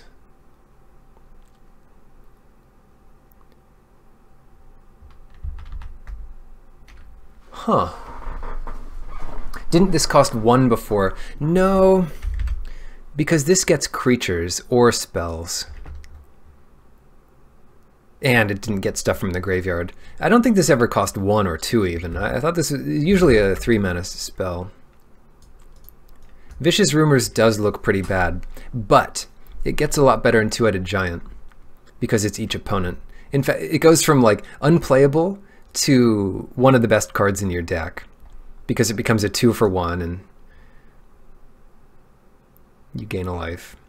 And it does 2 damage. It like doubles the effect. It can counter Surveil? I don't know. Sure.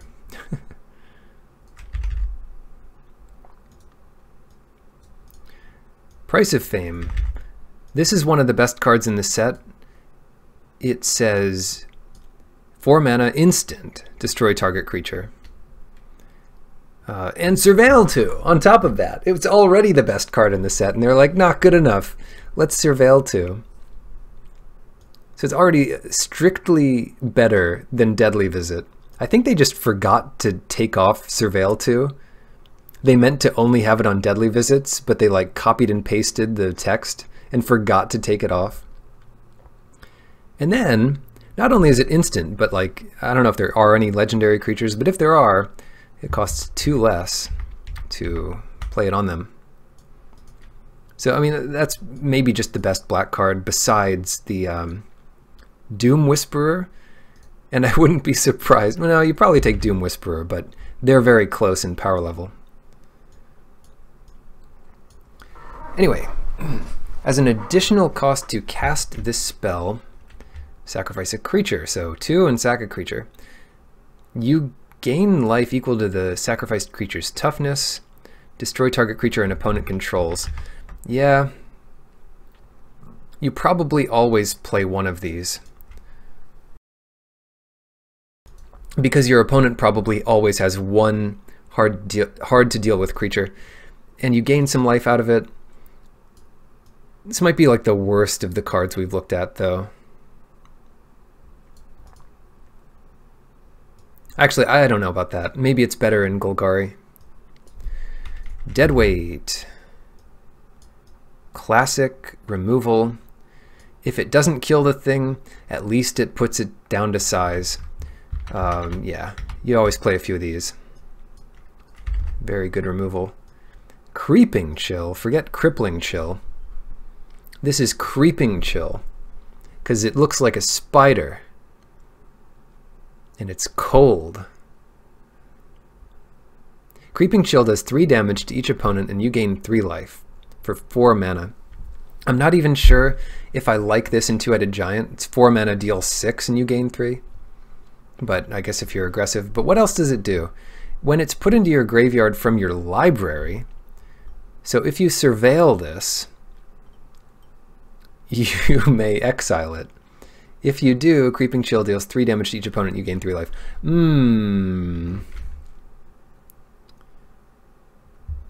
Yeah, maybe in a surveil deck. But don't hesitate to not play it. I don't know. You surveil it for free, but like it still doesn't get you a card. Again, I don't know. It's a mulligan if you open it in your opening hand. It's a sideboard versus mill. Yeah, not exactly. I don't think Dimir even cares about mill. Alright, maybe... I'd love to make a column here, but I'll commit to it and put it here. That's black. Now it's time for red. Yeah, maybe it is more of a constructed plan. Or like if your deck's really surveil heavy and combo heavy, you could want it. Just be careful. Just be careful playing cards that you don't understand. And avoid them unless you understand them. Because you'll probably be well enough off to without it. Alright, Street Riot. Nope. Legion War Boss. Not because I don't like it, but because I didn't read it. Legion War Boss. 3 mana for a 2/2 Mentor. I hope it's better than that. At the beginning of combat on your turn, you make a 1/1 red goblin token that gains haste until end of turn and attacks this combat if able. So it becomes a normal goblin after that. This is a fixed version of the other goblin. I forget what it's called. Be careful with anything you don't understand. Advice for... I don't know. There's not a whole lot we do understand, and we're not very careful with that, so... War Boss. Anyway, yeah, this is very good. Very aggressive. Very Boros. Probably fine in an Izzet deck, too. It makes goblin tokens. They have to attack and die and chump attack. Yeah, Rabble Master, thank you. It's like a much worse Rabble Master. And like, if you attack, it doesn't become an 8/2, but it does make your goblin bigger. And they might only have the choice to kill one or the other and trade, so you'll be left at least with a 2/2. Wajik Bodyguard. Let me take a... Seems overhyped. I mean, it's a good card. I didn't overhype it. I think it's a fine card. And you'll probably play with it in any deck. And it just makes a stream of goblins at all times. On a board where you get a free attack, it's going to take over the game very quickly. Or if you have a pump spell, whatever. Anyway, Wajik Bodyguard 3/3 for 3 with Mentor. You'll know if you want this. This is not something you slam into an Izzet deck. but if you know you're attacking with multiple creatures, it's pretty good. You'll want a lot of these, I think. This is cool looking. Very stunning art for a lot of reasons. 4 mana, 3/2 flying haste. All right, sign me up. At the beginning of combat, if you've cast 3 or more instant and sorcery spells this turn, return Arclight Phoenix from your graveyard to the battlefield. Wow. I love this card. Like, it's already super powerful, and then even if they deal with it, you can like jumpstart it back into play. It might even be better in Boros just because you want to attack on turn 4 with a lot of creatures, but Izzet will be able to get it back more easily. So that's good. Just play it in any red deck. Or splash it, heck. Play it in your Grixis deck or your Jeskai deck. When Goblin Locksmith attacks, creatures with Defender can't block this turn. Sideboard creature or bad filler. I don't know how many defenders they're going to have, but Izzet has some good ones. Cratermaker. It's a 2 mana 2/2, so you can't ask for too much more out of it. But you can cash it in for a shock on a creature or destroying pretty much an artifact. Colorless permanent. That might be a shout out to like Eldrazi decks. So this is a new tool for some weird goblin deck to kill an Eldrazi thing. But don't worry about that. No Eldrazi on Ravnica this time. We don't even have Boros yet. I think Boros will come in like the 3rd of these sets on Ravnica, because he's not in this set. Lava Coil deals 4 damage to target. Oh, no, it's a sorcery. No, don't look at that. Okay. Another one. Ooh, there's a creature. A Minotaur Soldier with awful art. Like, obviously the art is good, but it's a stupid looking thing. Like the, what's it called? The technique is good, but like the subject is lacking. Whatever, you got a Minotaur Soldier attacking. You got people yelling. The composition, there you go. Cool background buildings. I think if you just took the Minotaur out of this picture, it would be perfect. You could just have this dude over here and some cool background buildings, and that would be great. In fact, that probably was the art. And then someone was like, add a big Minotaur in there. Just put a Minotaur in there. So they scribbled this thing in. Oh well. What does it do? It's a 4/2 haste with Mentor. Yeah, this is kind of like the bread and butter card you want for a Mentor deck. It's 5 mana though, so you can't have too many, but if you need a finisher, well, you might have to settle for this.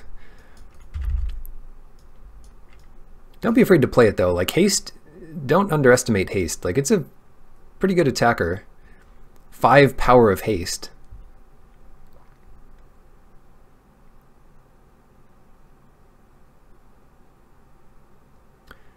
What's going on here? Rubble Belt Boar. When Rubble Belt Boar enters the battlefield, target creature gets +2/+0 until end of turn.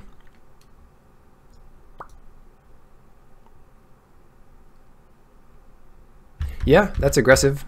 Good with Mentor. Oh, that's what I was going to say. I was going to talk about the guilds. We're on Ravnica. There are 10 guilds on Ravnica. And it's about time they represented some that aren't necessarily featured in the set.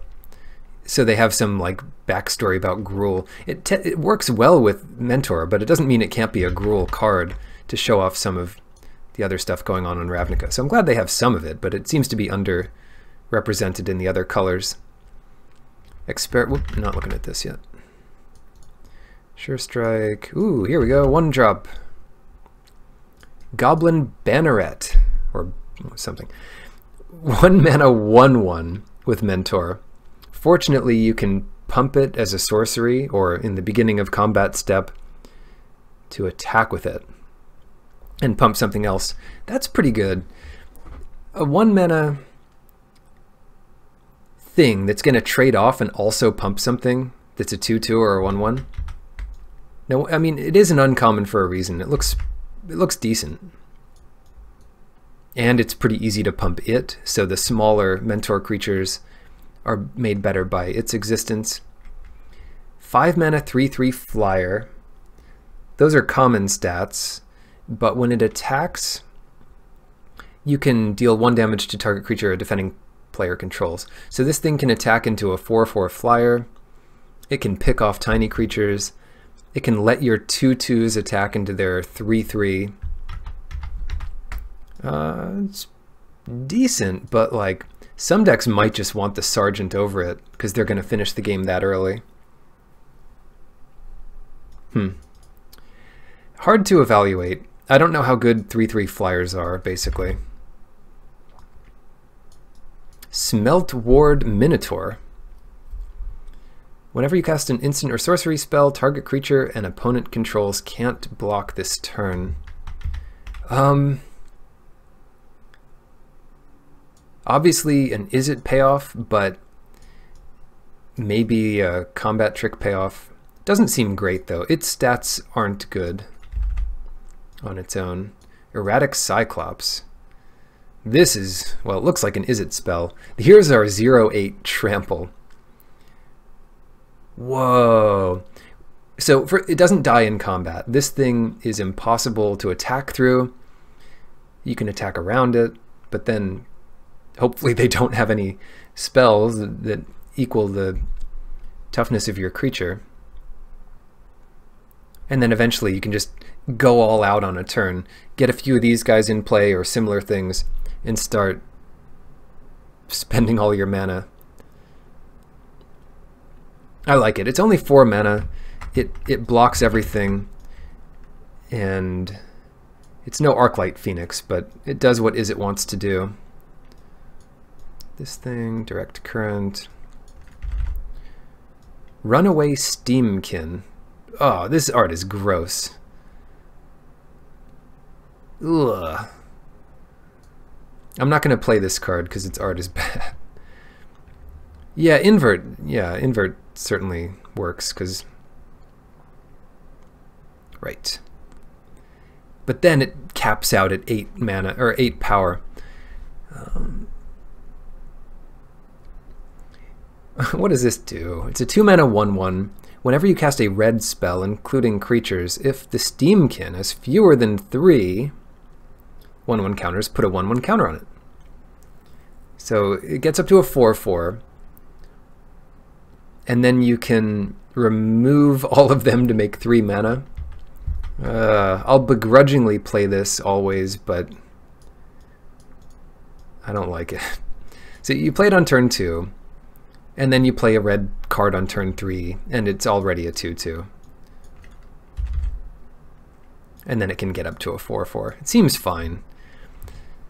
It's a bad top deck later, so maybe it's not even fine. But it's really good if you're curving out. Fire Urchin, 2 mana 1/3 Trample. And instants or sorceries give it +1/+0. Yeah, decent. Not really a Boros card, but 1/3s can help attack, and it's not bad with Mentor, so you might find something better, but if not, put it in there. 2/4 Defender. Oh, this is going to be a really annoying card to play against. This is a real payoff for the... I'll zoom in on it again. This is a real payoff for the Izzet deck that just basically cycles a bunch of cards, and each time you do that and flash it back, 1 more damage, and it blocks in the meantime. Factor. Torch Courier. Hopefully some of these 1-drops are bad. It's a Raging Goblin where you can sack it to give another creature haste. I suppose that's not all that bad, but not exciting either. You don't want too many of that effect. Fearless Halberdier, vanilla, 3/2. You'd rather play almost anything else. Like the Logic body card is much better. Maximize velocity. What am I looking at this for? Get out there.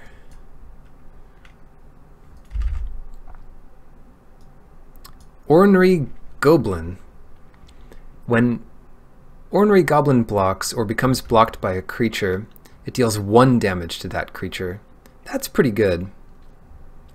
Reminds you of the little... so it trades up to... There's like some Flamekin or Fire Devil or whatever that did this. And this does it to any creature in combat with it, including multi-blocks or whatever. It trades up to a 3/3, and it can't be blocked by 1/1s, and 1/1s can't attack into it. Yeah, it's very good.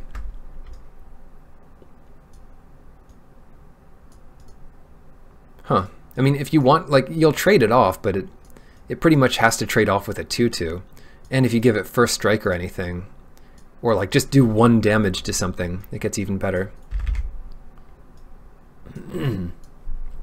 You're happy enough to trade it off, and it has upside.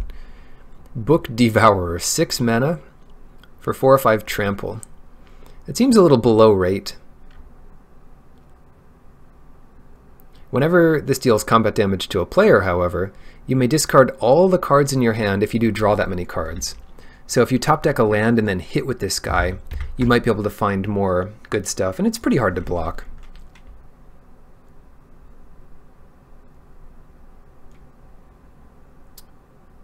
Yeah. You'll know if you want it, I guess. Those are the creatures. Zoom out here.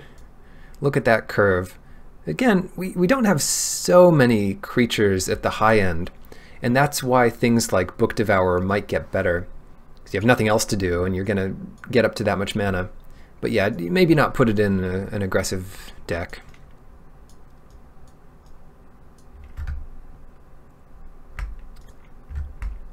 Cosmotronic Wave.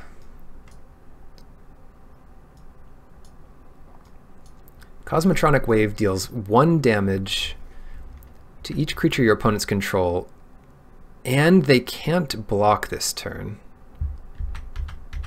That's probably pretty playable, if not very good. I could definitely see always main decking it. Maybe it's better than I think. It's probably not worse than I think, though, and I think it's pretty playable. Heck, you might kill 2 things, but it's like a falter that hits air creatures as well. Anyway, target creature gets +1/+1 and gets haste with Jumpstart. This is the Izzet Rush deck. Maybe it plays a few of these. Inescapable Blaze. 6 damage to any target. This is extremely good. This is a very... like, this is the thing you want to curve top in an aggressive deck, because your opponent's 6, you need a way to close out the game. Or if it's a grindy game, somehow you just kill their best creature. Yeah, that's... and it's instant and can't be countered. Everything you want in a card. Lava Coil. A little heavy red, so careful splashing it. 4 damage to target creature, and it exiles it. Yeah, that's very good. It's sorcery, but it's 2 mana, so deal with it.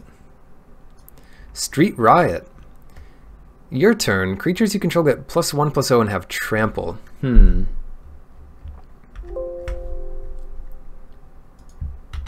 There was a Gruul enchantment that did something similar but cost 1 less,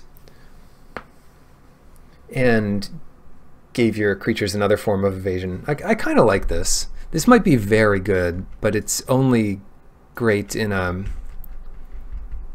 Boros deck. Think of it like a better Lava Axe.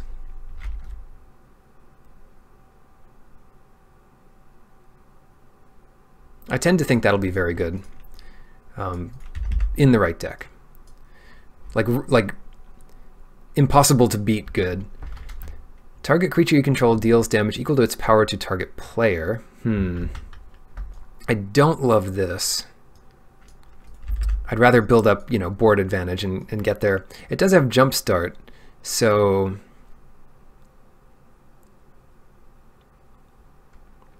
the Street Riot?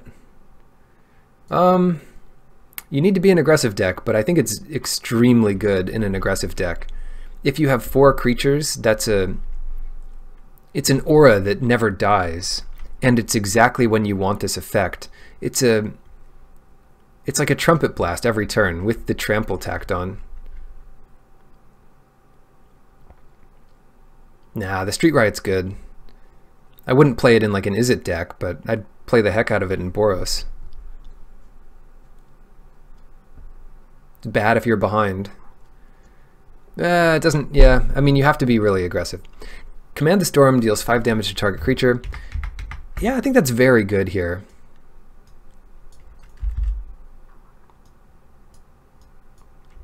Experimental Frenzy. You may look at the top card of your library anytime. You may play the top card of your library. This is an enchantment for 4. You can't play cards from your hand. Destroy Experimental Frenzy. This card is terrible. Oh, it even has like the back door to get out. No thanks. Like, maybe you draw 4 cards with this, but... And by draw, I mean like play 4 cards from it.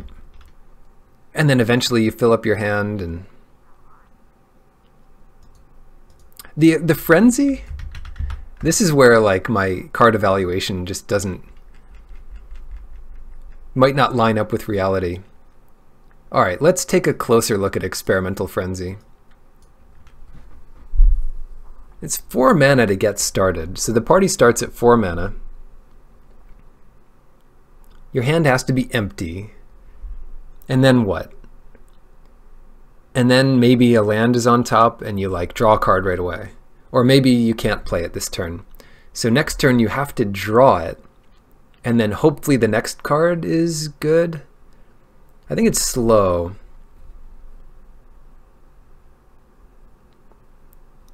Yeah, it wins the late game top deck wars, but do you want to be in Boros? I'd rather just like run out my Street Riot and then win that turn. Jury's out on this. I guess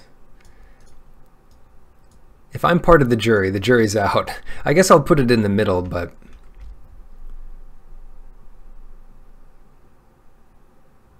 nothing you said is wrong about it. It's just slow.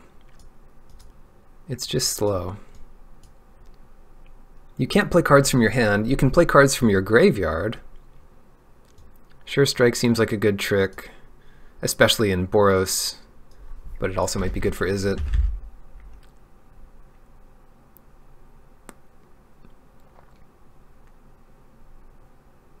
Boros Plan B. Yeah.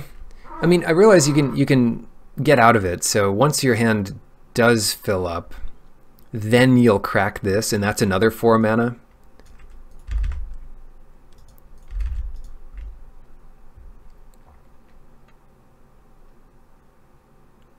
Oh, cool. You can still discard cards.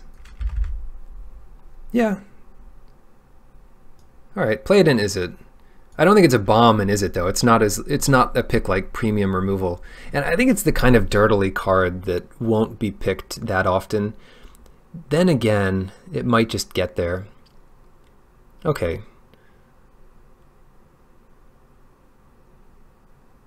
We'll have to play with it to see. Maniacal Rage. 2 mana. Creature gets +2/+2 and can't block. No thanks. Maybe you're super aggressive. Maybe you're Boros. Maybe you're not. 2 damage to any target.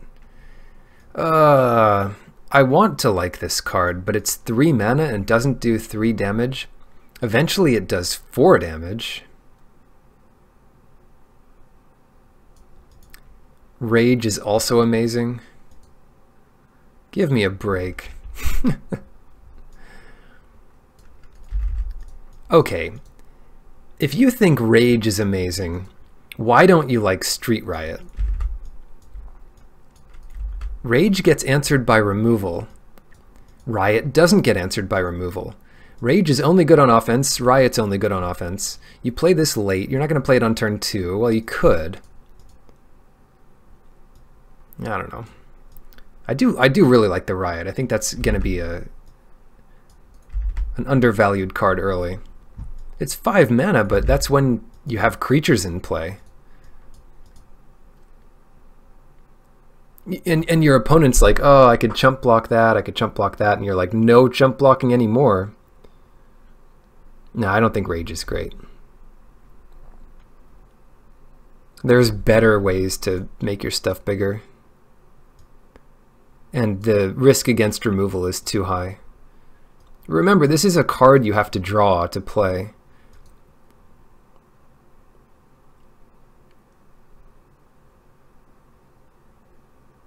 It's worse than the Knight's Pledge, because you can't block with your creature.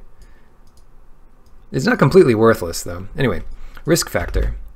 That's all I have to say about that. I don't like cards like this. I hope I don't have to play them. I'll probably play them if my deck calls for it. If you know your deck calls for it, you could play it. But even then, there's better options. Target opponent may have risk factor, deal 4 damage to them. If that player does not, you draw 3 cards. Jumpstart. This is, maybe Izzet's going to be super aggressive. And then this will do 8 damage to them over the course of a game. Interesting.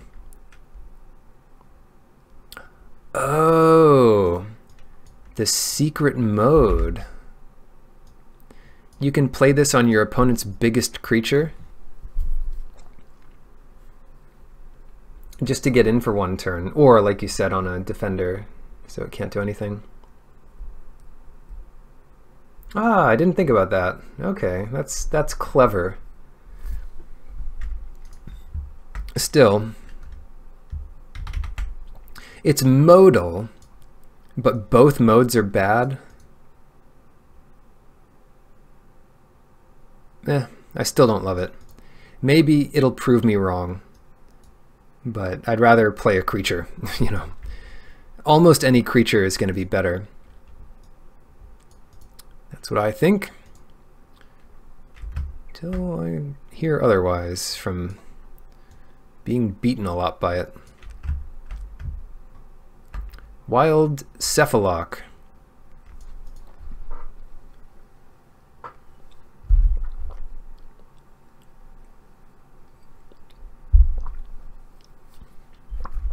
Okay.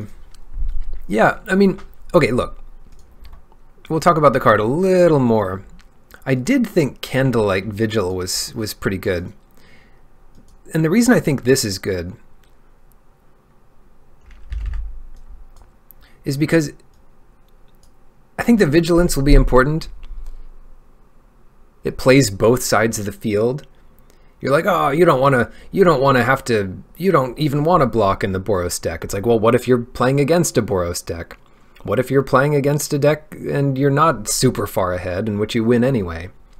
Then the Vigilance is very important. And it's 1 more power, and it's on a turn where you're probably not going to do much else anyway that turn. I think this is better, but I can see the upside of the other one. And I get that that kind of effect is powerful in a Mentor aggressive deck. So there, okay? But this is better, this is much better on your own flyer. Making Vigilance flyers with like +2 toughness. It doesn't have to be on turn 4. It can be like it can be when your hand is empty. I'd almost rather do this. Well, in an aggressive deck, I'd rather do this than get your your experimental frenzy down, which will take another 4 turns to become active. Yeah, I like these discussions though, because it's hard to really think how it'll play out, but it is worth trying. What is this? Oh, that's the card that we can't open because it's only a buy a box promo.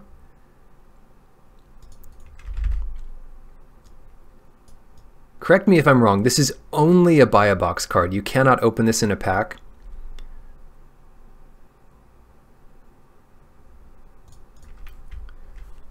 Deleted.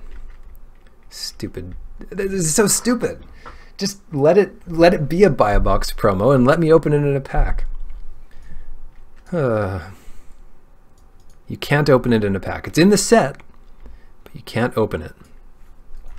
All right. Thanks for the confirmation on that. You don't know how long I waited to open Nexus of Fate. I finally opened a Nicol Bolas. I'm like, okay, well, I guess Nexus of Fate's the last mythic I haven't opened. And then I heard that it was like a scandal, like the Nexus of Fate scandal. I'm like, what's scandalous about it? And they're like, it wasn't printed. Like, oh. Last time I checked the spoilers.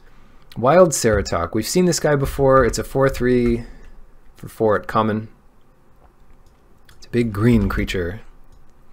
You can get 4 mana 4/4s in this set, but they're not as easy to cast as this. Generous Stray. When it enters draw, it's got 1 extra toughness, costs 1 more than pretty good card. But it has all this upside. You want to trade it off so it helps Golgari. You want to tap it for mana so it can ramp you into some cool stuff. I like it. You have to be careful. It's not going to win you the game on its own. Hitchclaw Recluse. I know, poor little lizard. This is the best lizard in this set. But I have another hunch. The lizard and the cat, they're a team. They're working together. The lizard's pretending to be dead, right? It doesn't have any bite marks anywhere. It's just pretending to be dead. And the cat's like, here, look at my gift for you. And then it runs away, and the lizard runs away. And everybody's fine, including the lizard. That's my hunch. Okay. We got a spider. 1/4 reach. Maybe fine. Maybe a sideboard card.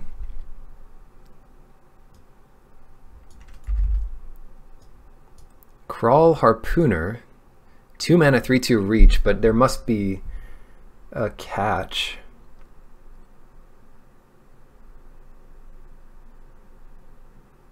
Whoa, there's no catch, it's just pure upside. You can kill your opponent's biggest flyer? What? Well, you always play this. And then if your opponent has a flyer, even if you're not Golgari, you have a chance of killing it. Even if you have 0 creatures in your graveyard, you have a chance of killing it. Wait. Yeah, they can't make it much better than that. Randomly, you might kill a 1/1 flyer, or a 1/2 flyer, or a 1/4 flyer, but yeah, I guess you could pump it in response and kill a bigger flyer without losing itself. Good card though. I'll play it in any green deck. This plays like a creature too, right? Sprouting Renewal, you can make a 2/2 Vigilance for 3, or destroy target artifact or enchantment, and you could even play this on turn 2. Yeah, you don't want a ton of these, but probably you do want it. Especially in sealed, where like destroying the artifact or enchantment is a real upside. Nullhide Ferox. What is the 4 mana 6/6 hexproof? You can't cast non-creature spells. That's a big drawback, but hexproof is a big upside. And any player can make it lose both of these abilities. So you can get rid of its downside if you want, and your opponent can get rid of its upside, which is like way too good of an upside. And then it has some random way to like get into the battlefield if your opponent mind rots it.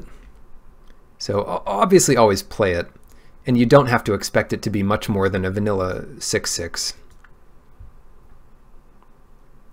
But it has that slight drawback of not being able to enchant it without taking away its hexproof first.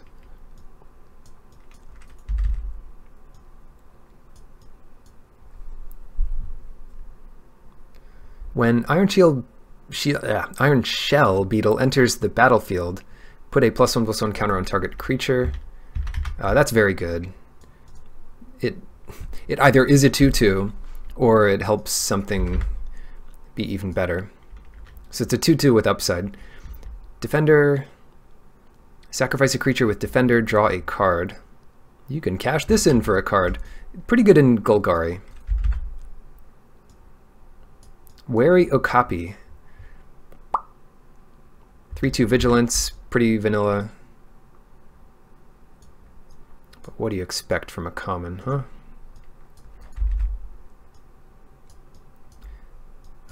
I will say Vigilance is better in Selesnya, because if they don't kill it, they can hope to get something convoked out after it attacks. When this enters the battlefield, you gain 1 life for each creature card in your graveyard.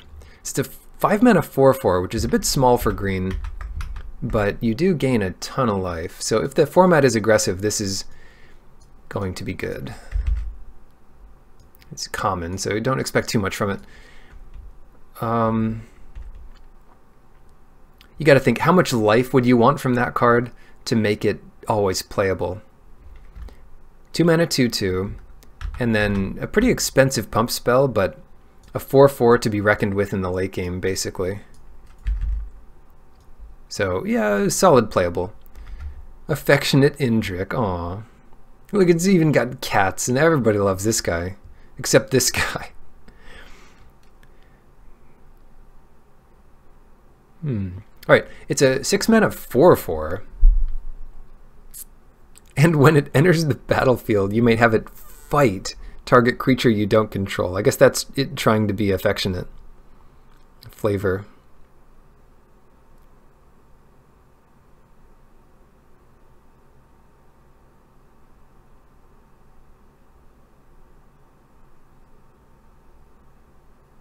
Six mana for a 4/4 that fights something. If it was a 4/5, it'd be insane. But as a 4/4, it's just pretty good. Fatal Push, yeah. I mean, the flavor is that the thing falls off the side. Yeah. Generally, because of the 2-for-1 potential, even if it's not killing their best creature, it's still pretty good. And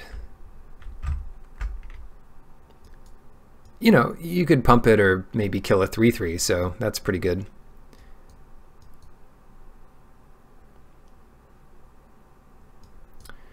There's a rules thing here that I should go over.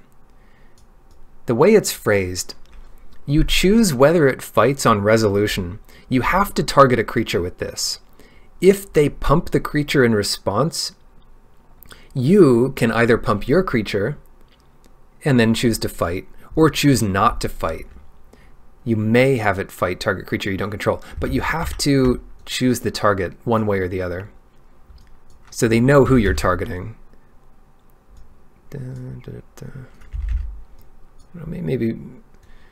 Maybe that's obvious, but it's worth knowing. 2 mana 0/4 Defender Reach. And it's a plant. And it gains indestructible until end of turn for 5. This is another answer to some flyer decks. Maybe it's okay in a Convoke deck where it's also able to tap for a bigger creature.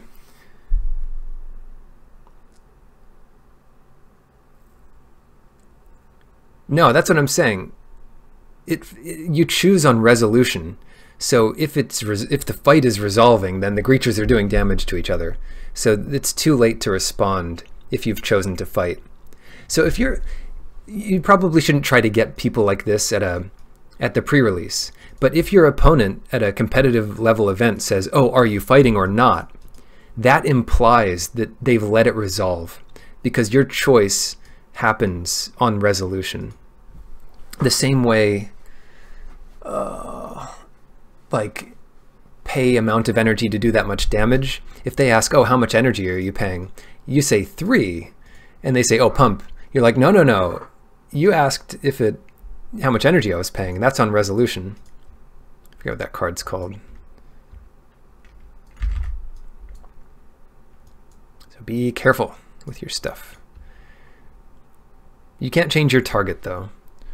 Anyway, Siege Worm. This is back 7 mana, 5/5 trample. This is very good. This is a reason to be in a Selesnya deck. It's common. I think it used to be uncommon. Don't quote me on that. Hatchery Spider. 7 mana, 5/7. No Convoke here, but it's a good stats. Reach. When you cast this, reveal the top X, and that X is the number of creatures in your graveyard, and you may put a single green permanent with converted mana cost X or less from among them onto the battlefield. So it's a 2-for-1, and it can get more powerful stuff from a larger part of your deck the more creatures are in your graveyard.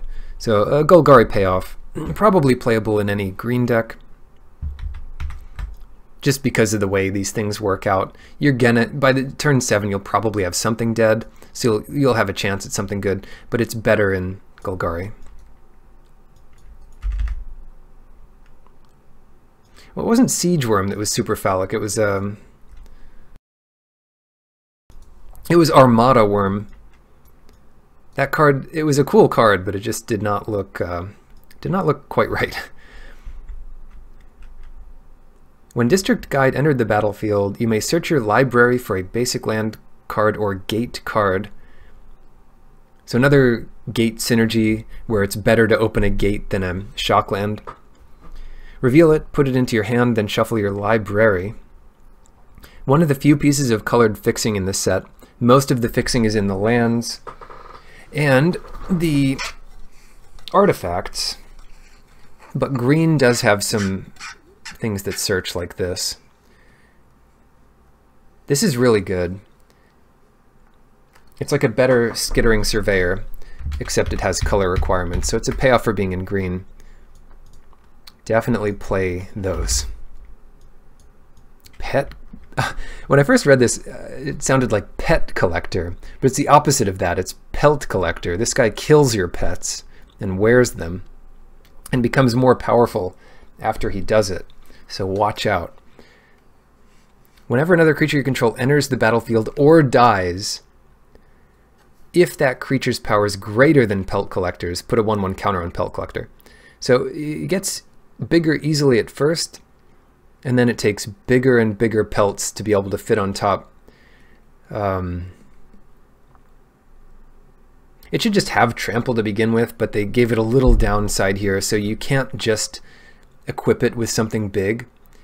You need to do some work to give it trample. It needs 3 or more 1/1 counters on it.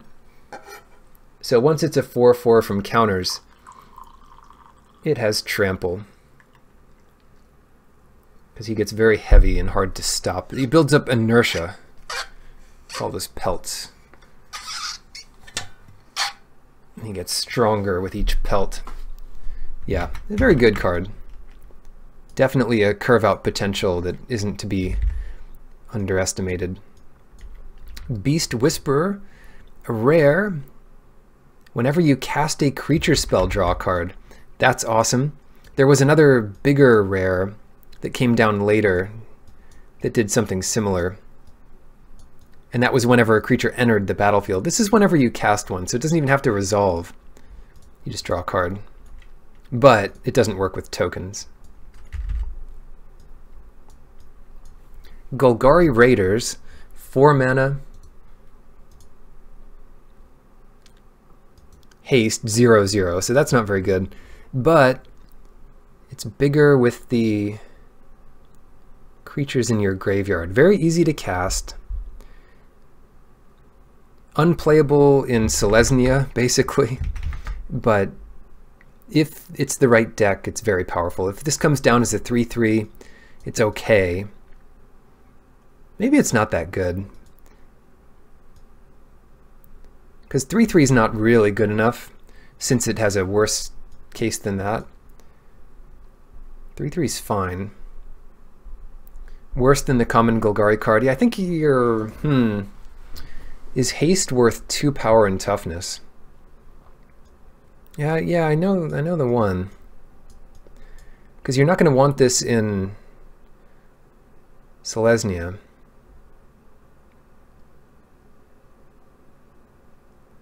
Oh well, if your deck really wants it, you'll know, but probably not something to count on playing.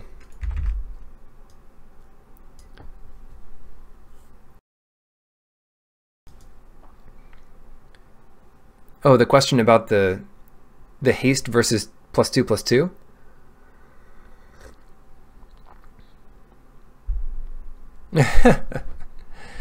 Well, maybe. Maybe the haste is important. Like if you're... Okay, what's better, a 5/5 or 7/7? Sometimes the size won't matter if it has haste. I think it is worse though. I just have to think about it. Depends how aggressive you are. If your opponent's at 3, maybe a 3/3 haste is better than a 5/5. So it could be situation dependent. Anyway, I think you're right. Arboretum Elemental. I think the fact that this could be a 7/7 with haste makes it a force to consider at least, but you'd have to have a very good deck with it. This thing is a 9 mana convoke creature with a hexproof. So I think it'd be worth it for 7. Yeah, this card looks pretty good to me. I don't know what there is in the way of creature augmentations, but hexproof is strong, and this can come down for like 6 mana often enough. Not a lot of spells here. It's mostly creatures, which it is green after all. Vigor Spore Worm. 6 mana, 6/4. And when it enters the battlefield, it pumps another of your friends for undergrowth. So it looks like Golgari can be pretty aggressive, and it is based on like creatures getting pumped out of nowhere, either getting menace or +X/+X in vigilance. And then itself, it's pretty hard to take down because they need a 4-power creature to take it down alone. Yeah, I mean it's okay.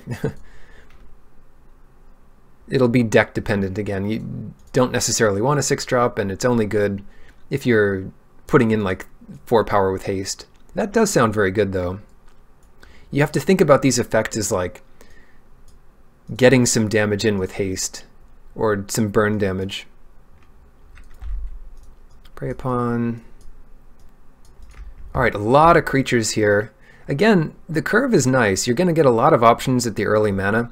You'll just have to pay attention to like which deck they go best into and which deck you're likely to be in.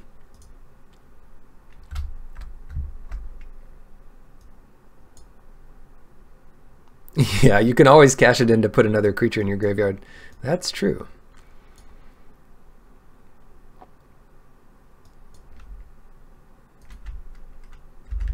Judge question, does it pump itself when it dies? So it's actually a 1/1 so it doesn't die? Makes you think. Wait. That's almost a weird thing. Because I think it would count 1. No, because it enters with. It's no trigger. Okay. Oh god. When it enters the battlefield, put that many counters on it. You'd put one on it, but it'd be dead. So, alright, that's just a bit of fun. Bounty of Might. You can pump something 9/9, or you can pump one thing 6 and one thing 3, or you can pump 3 creatures by 3. And it's instant. Oh, I thought this was a sorcery. This is a powerful instant. I think this is a good card. It's 9 extra, like, if you attack with 3 creatures and they block 2 of them, you could end up doing like 10 or 15 damage. Like, you're going to do a lot of damage to them with this. Or if it's not enough to kill them, you just win 3 combats that you wouldn't have otherwise. Definitely a good curve topper, and it's rare, so it makes sense. Yeah, at sorcery it'd be unplayable, but at instant, it's really good. Pax Favor, yeah. It's a giant growth. It's a decent trick. Vigilance makes instant speed convoke cards a lot better. So that'll go in the middle pile. The pretty good pile. Pause for reflection, but you don't want a million of them. You need creatures in your deck. Prevent all combat damage that would be dealt this turn. Fog. I don't like it. There's no upside to this. It's just sometimes it's free, so it comes out of nowhere. A card that looks exactly the same here. We've got Urban Utopia.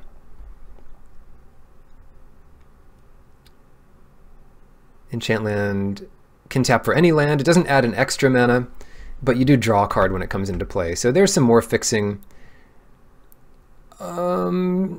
It's a fine cantrip. Play it or don't. I won't blame you. The more colors you're in, the better it becomes. Target creature gets +1/+1 until end of turn for each creature you control. That has some serious upside. I'll put it in the middle pile because it's not something you absolutely need, but in the right deck, this might be the best card in your deck.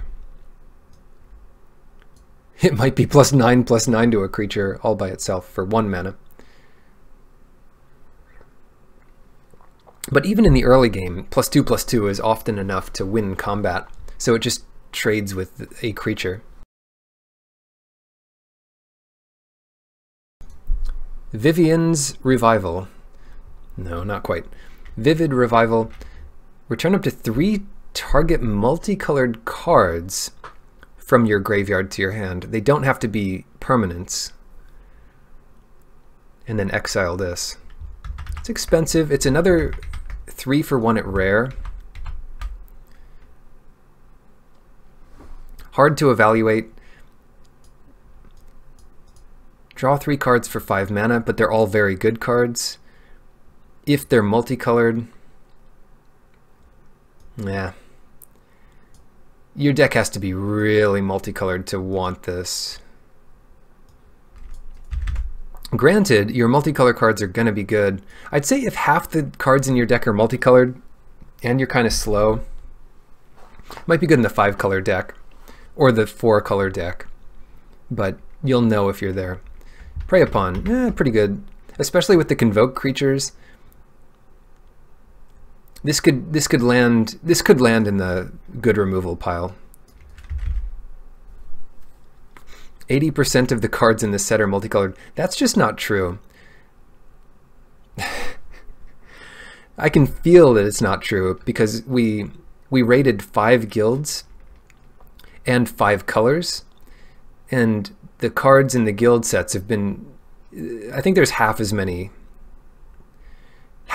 multicolored cards as there are monocolored cards. And there's also lands and artifacts. That's just the feel. It might not be exactly that. Crushing Canopy, kill a creature with flying or enchantment. Yeah, you'd be happy to main deck this, especially in sealed. Probably sideboard for draft. And that's generally how those things go. Destroy target enchantment. Would Plummet be worth playing in this set? It doesn't say artifact. Yeah, I might prefer to play this out of the sideboard. But there are some good flyers.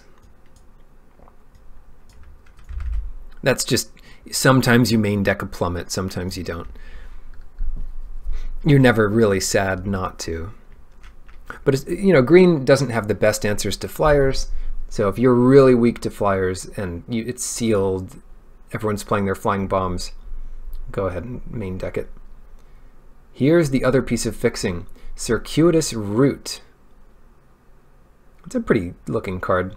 4 mana, and you get 2 basic land cards into play, or gates. They come in tapped, and then shuffle. This is pretty good, especially if you're in 3 or 4 colors, and especially if you have things to ramp to.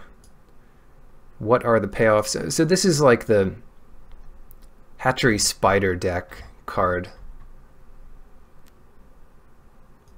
And it does thin your deck a bit to draw better.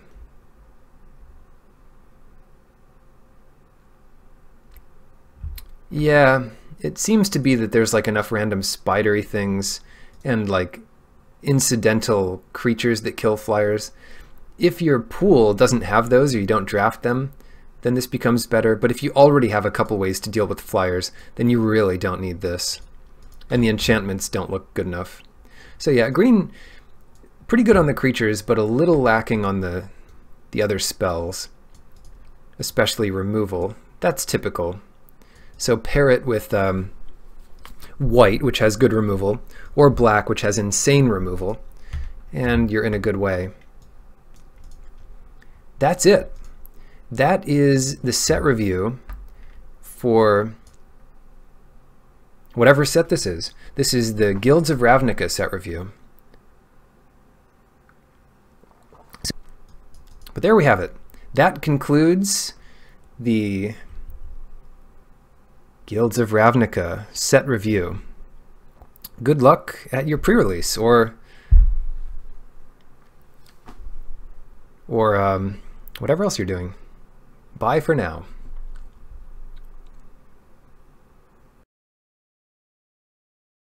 So let's go over these. Step 1, identify the power in your pool, and usually that comes by rarity, but often it comes in special multicolor cards. Even if they're common, these are the rewards for being in that color, now that we're in a guild, a multicolor set. And it comes in removal, things like that. So what are the powerful cards? Usually by rarity helps, but there are powerful common cards. Then you want to identify fixing, because before you build your deck, you want to have certain things in mind about the colors you're looking at. Is this going to be an easy color to splash? And so forth. The third thing, so once you have a general sense of your power and your fixing, you're going to look at each color and look at the creature curve, most importantly, and then also the removal and bombs in that color. So look at the curve by color or guild, we'll call it. You do this for every single guild, every single color, and that gives you a sense for each color, and you'll know the powerful guilds after this. Then, once you have a sense for each guild and things, take a look at what the most appealing decks are, and then you're just going to do that. Build decks. There might be one obvious deck, there might not be obvious decks, and there's a couple ways to build decks. Just choose 2 colors, build that deck, maybe try to splash something. That's one way.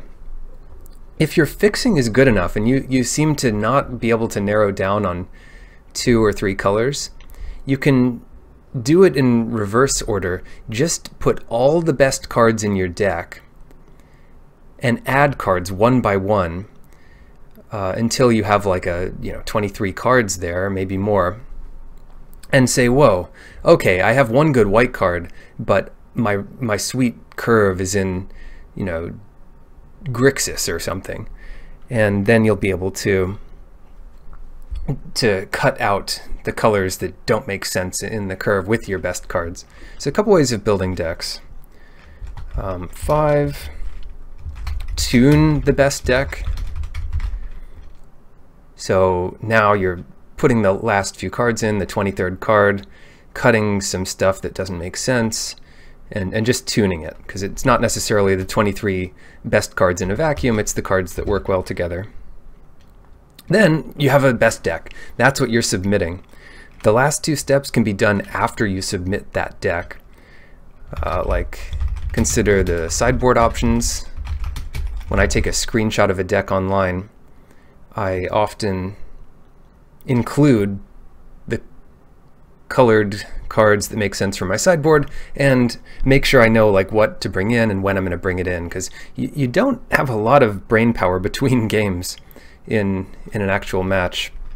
So you want to kind of do the work beforehand or between matches. Now, what's your second best deck, or is there a close deck? You can consider transformational sideboard. Wow, that's a long word. Sideboard. Oh no, you can't go onto that line. Okay.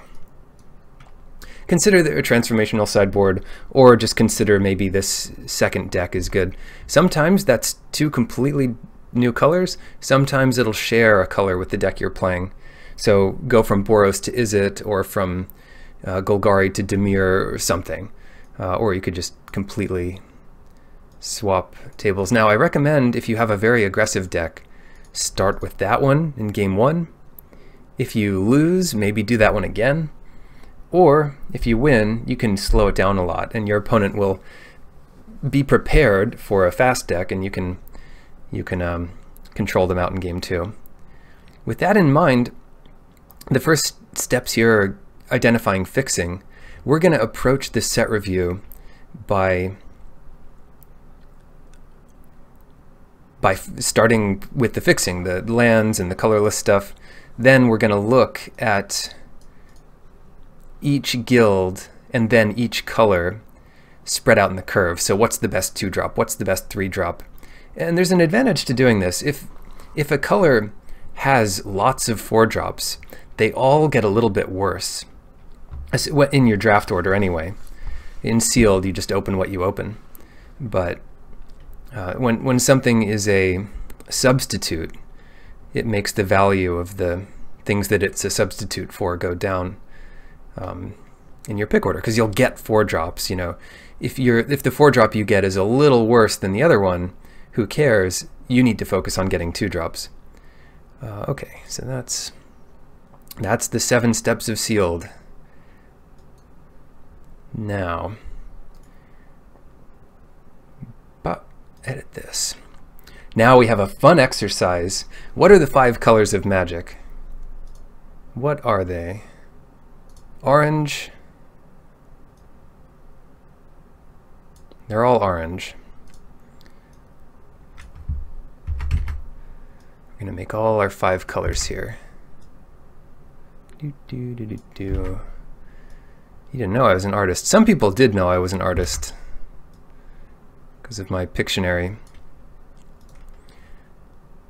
Blue. Boop.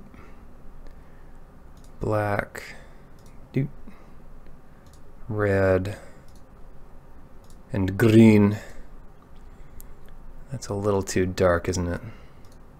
Ooh, that's too bright. There we go. That's what I want. That's what I'm talking about. The guilds.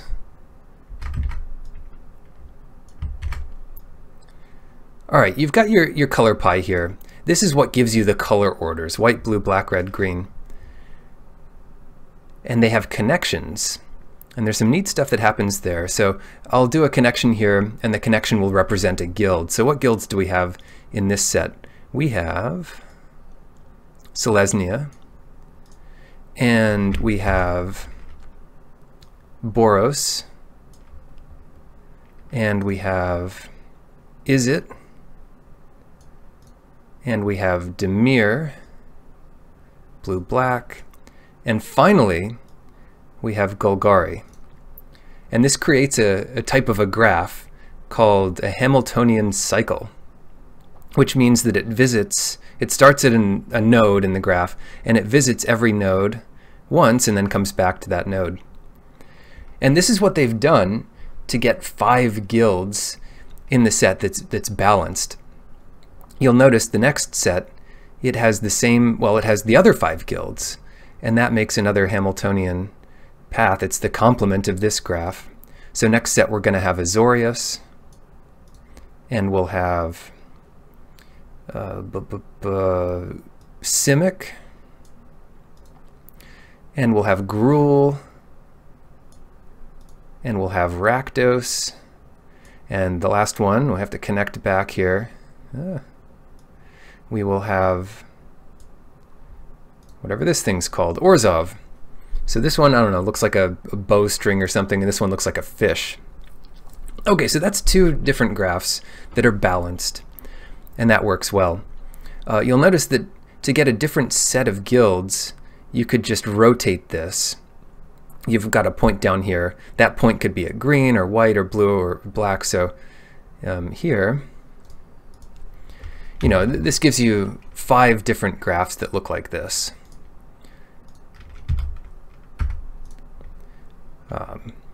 And for the record, you could have a different Hamiltonian graph that's just on the outside here. Hold on.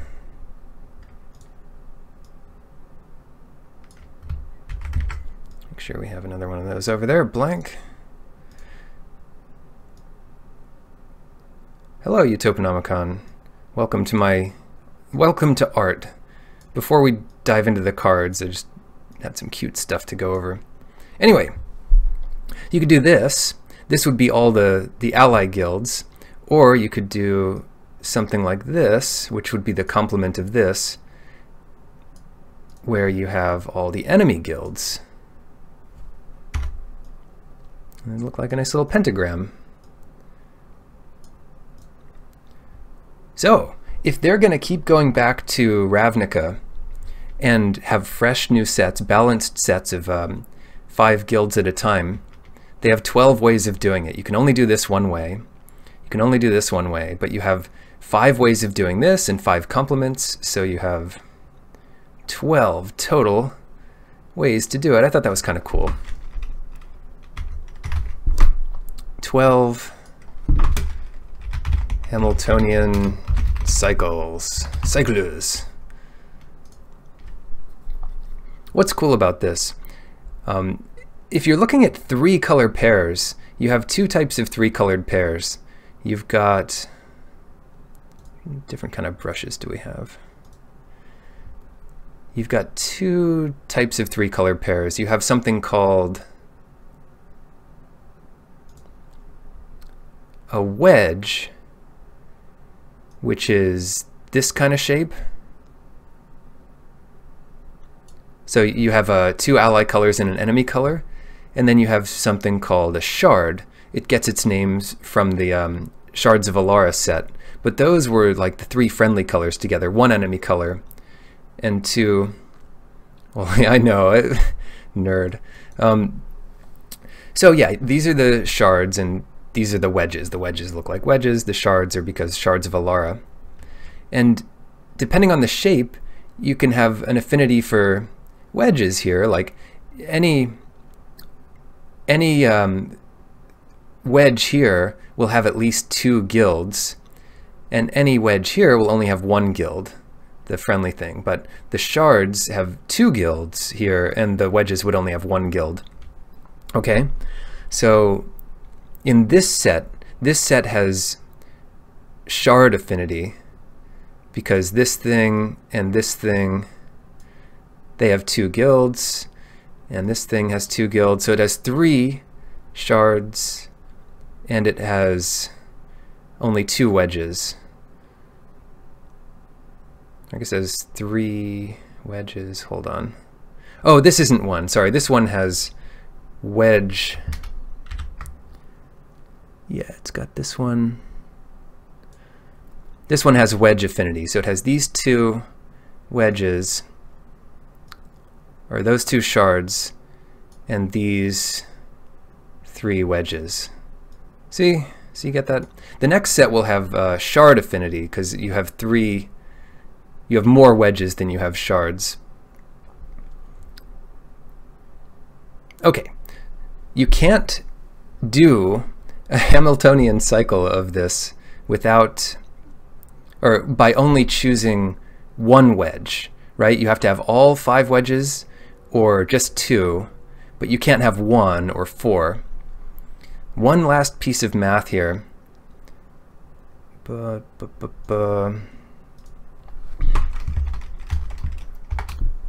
get that. So it turns out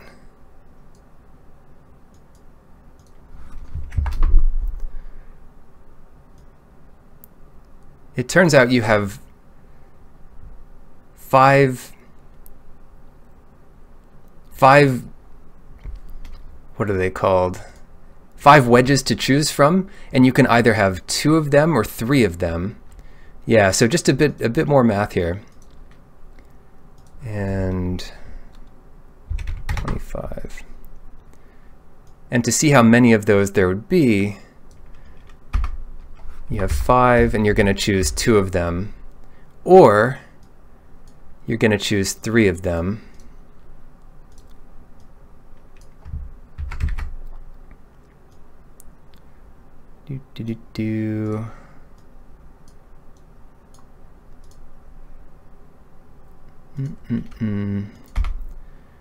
And in either case, this is going to equal 10.